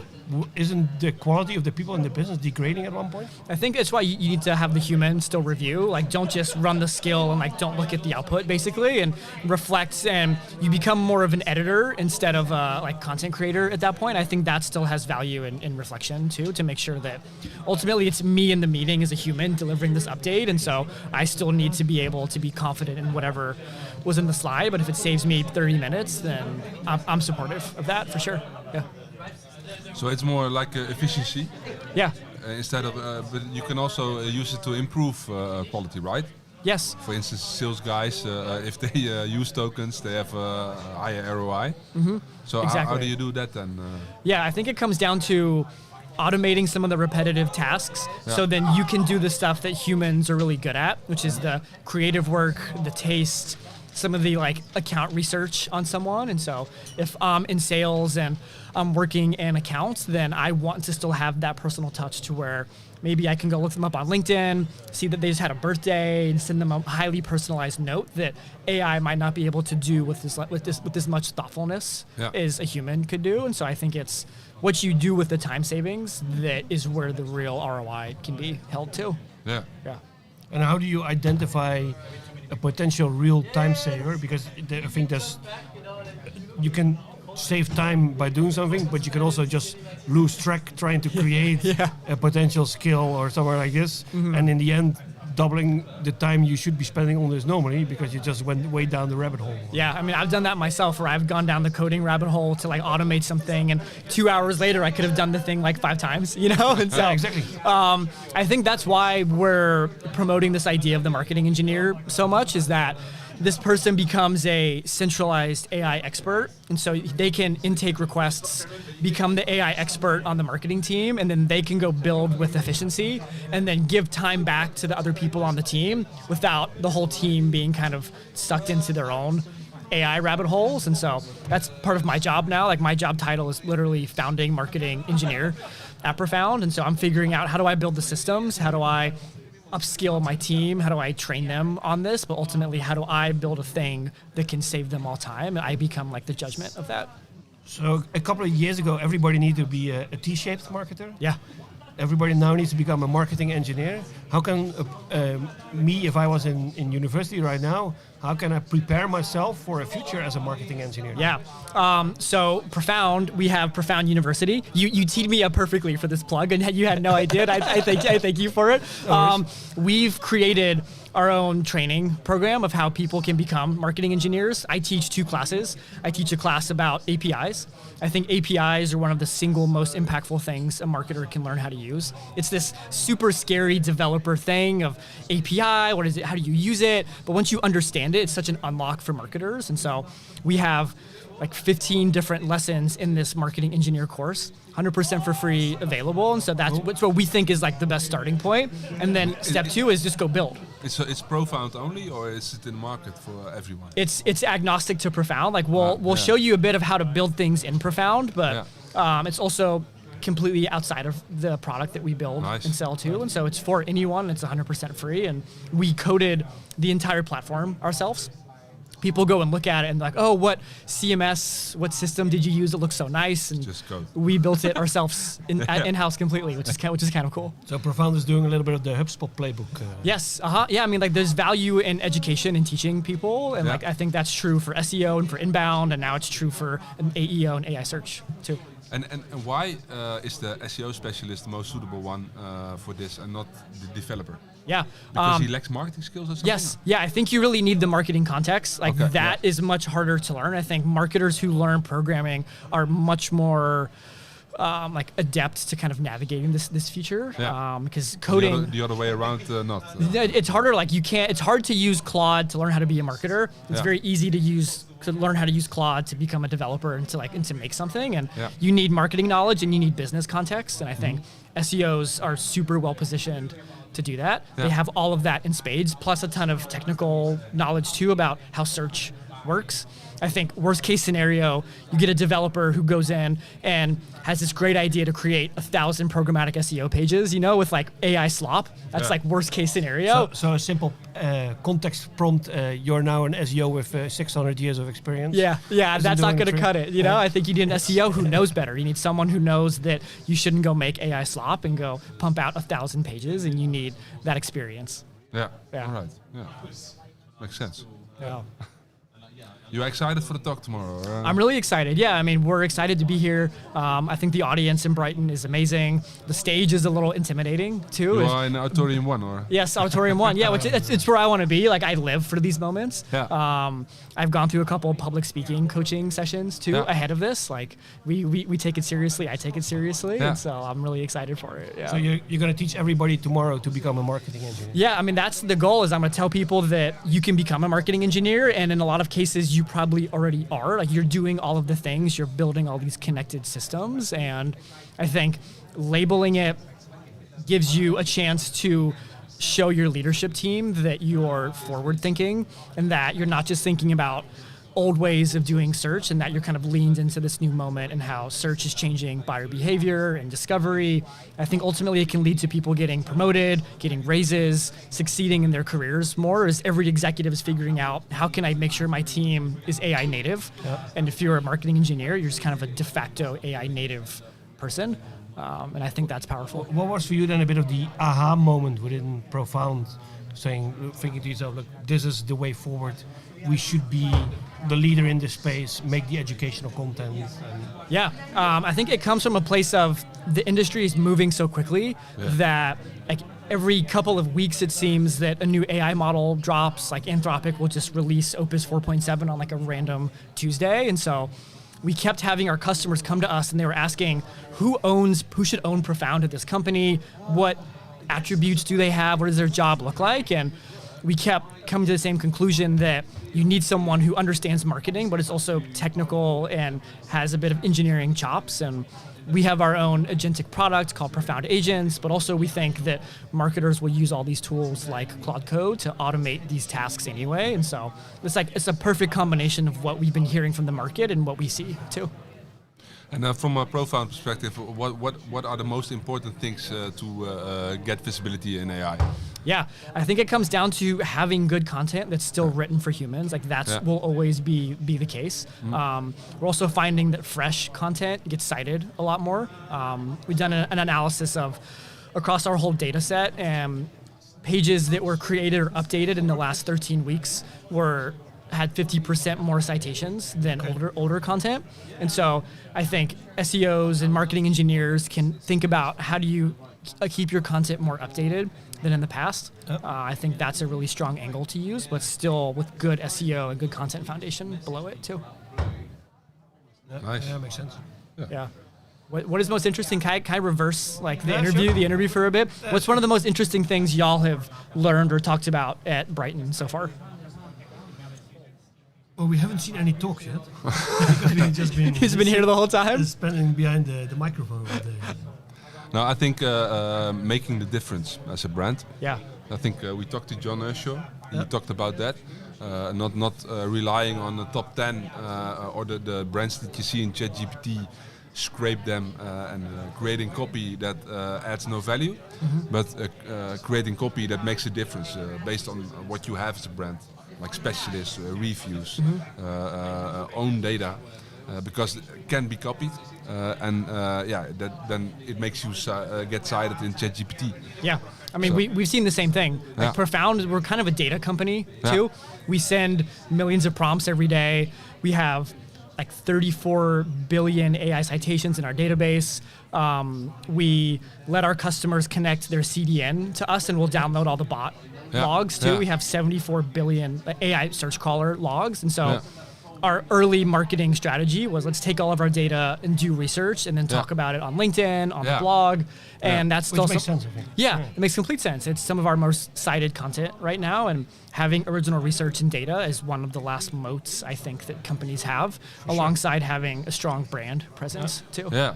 But it also makes it more marketing and brand, and I think that is really a good thing for SEOs, because SEO like 6-7 years ago was quite a bit boring, about techniques, some content, but not everybody was ticking off the same boxes. Yeah, not in being the best in your cluster or in your topic, and that's the case right now. So it's better for us. And I really like the fact that you use the term content mode.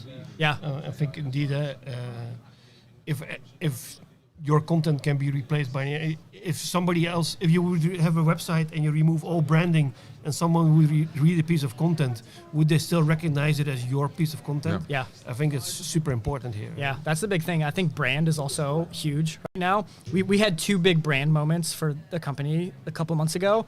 We announced our Series C funding round in April, and then we did a full takeover of the Union Square subway station in New York City, like profound brand ads everywhere. That's what a Series C allows you to do. Yeah, for sure. You know, well, you have to lean into the moment, you know? Of course. And we saw a massive spike in our visibility right when all that stuff happened. Despite like those aren't traditional SEO tactics. So Series C announcement was like all LinkedIn and social media.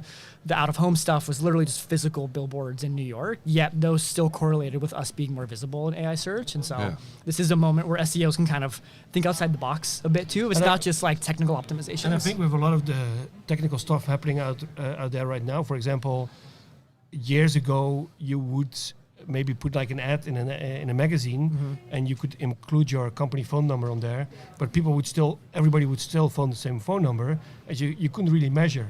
And now with voice over IP, you can create 1 million different phone numbers, put different phone numbers in different magazines, so you know exactly which ad or which billboard converted better, because you can see a different phone number being phoned, for example. Or in your case, you could add different QR codes on different billboards, which just have a different UTM tag at the end.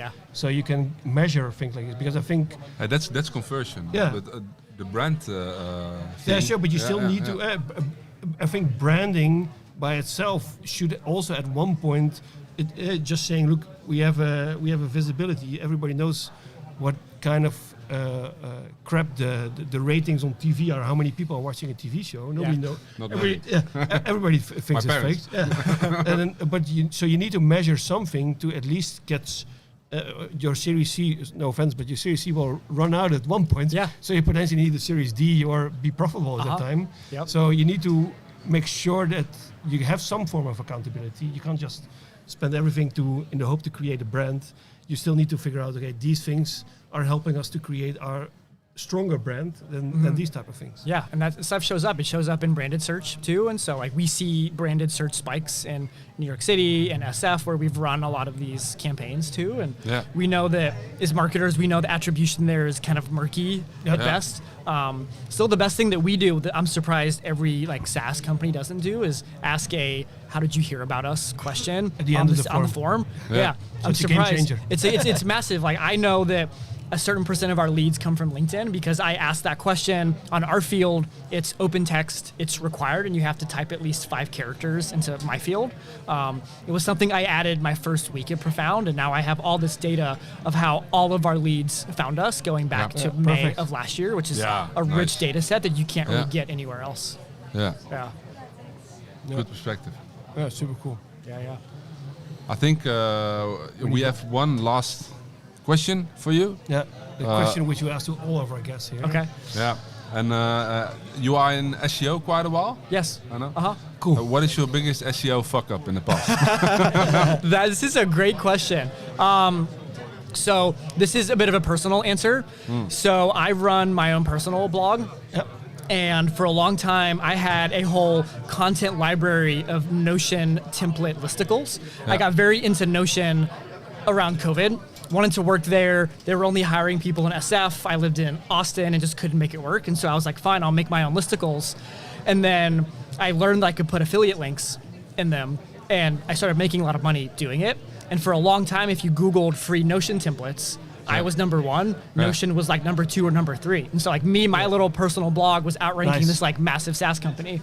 It worked great until the helpful content update came and just obliterated all of my articles, all of my listicles, because ultimately the content wasn't helpful. It was just me stuffing affiliate links as much as possible. And I optimized my pages for revenue for me, not for the user experience. So then you have to get a paper round again? Yeah, and so like I got crushed and I still haven't been able to like work my way back to it. So I had this amazing affiliate business I thought could sustain me and like I could build a whole like true business around it. And then Google came through and was like, nah, man, like get out of here. So not today. Not today. And so I still haven't been able to find my way back up there.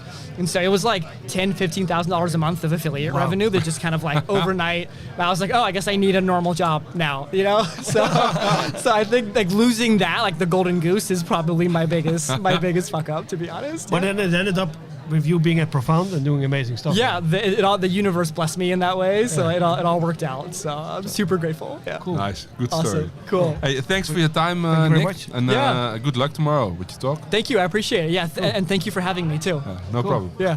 Cheers. Bye.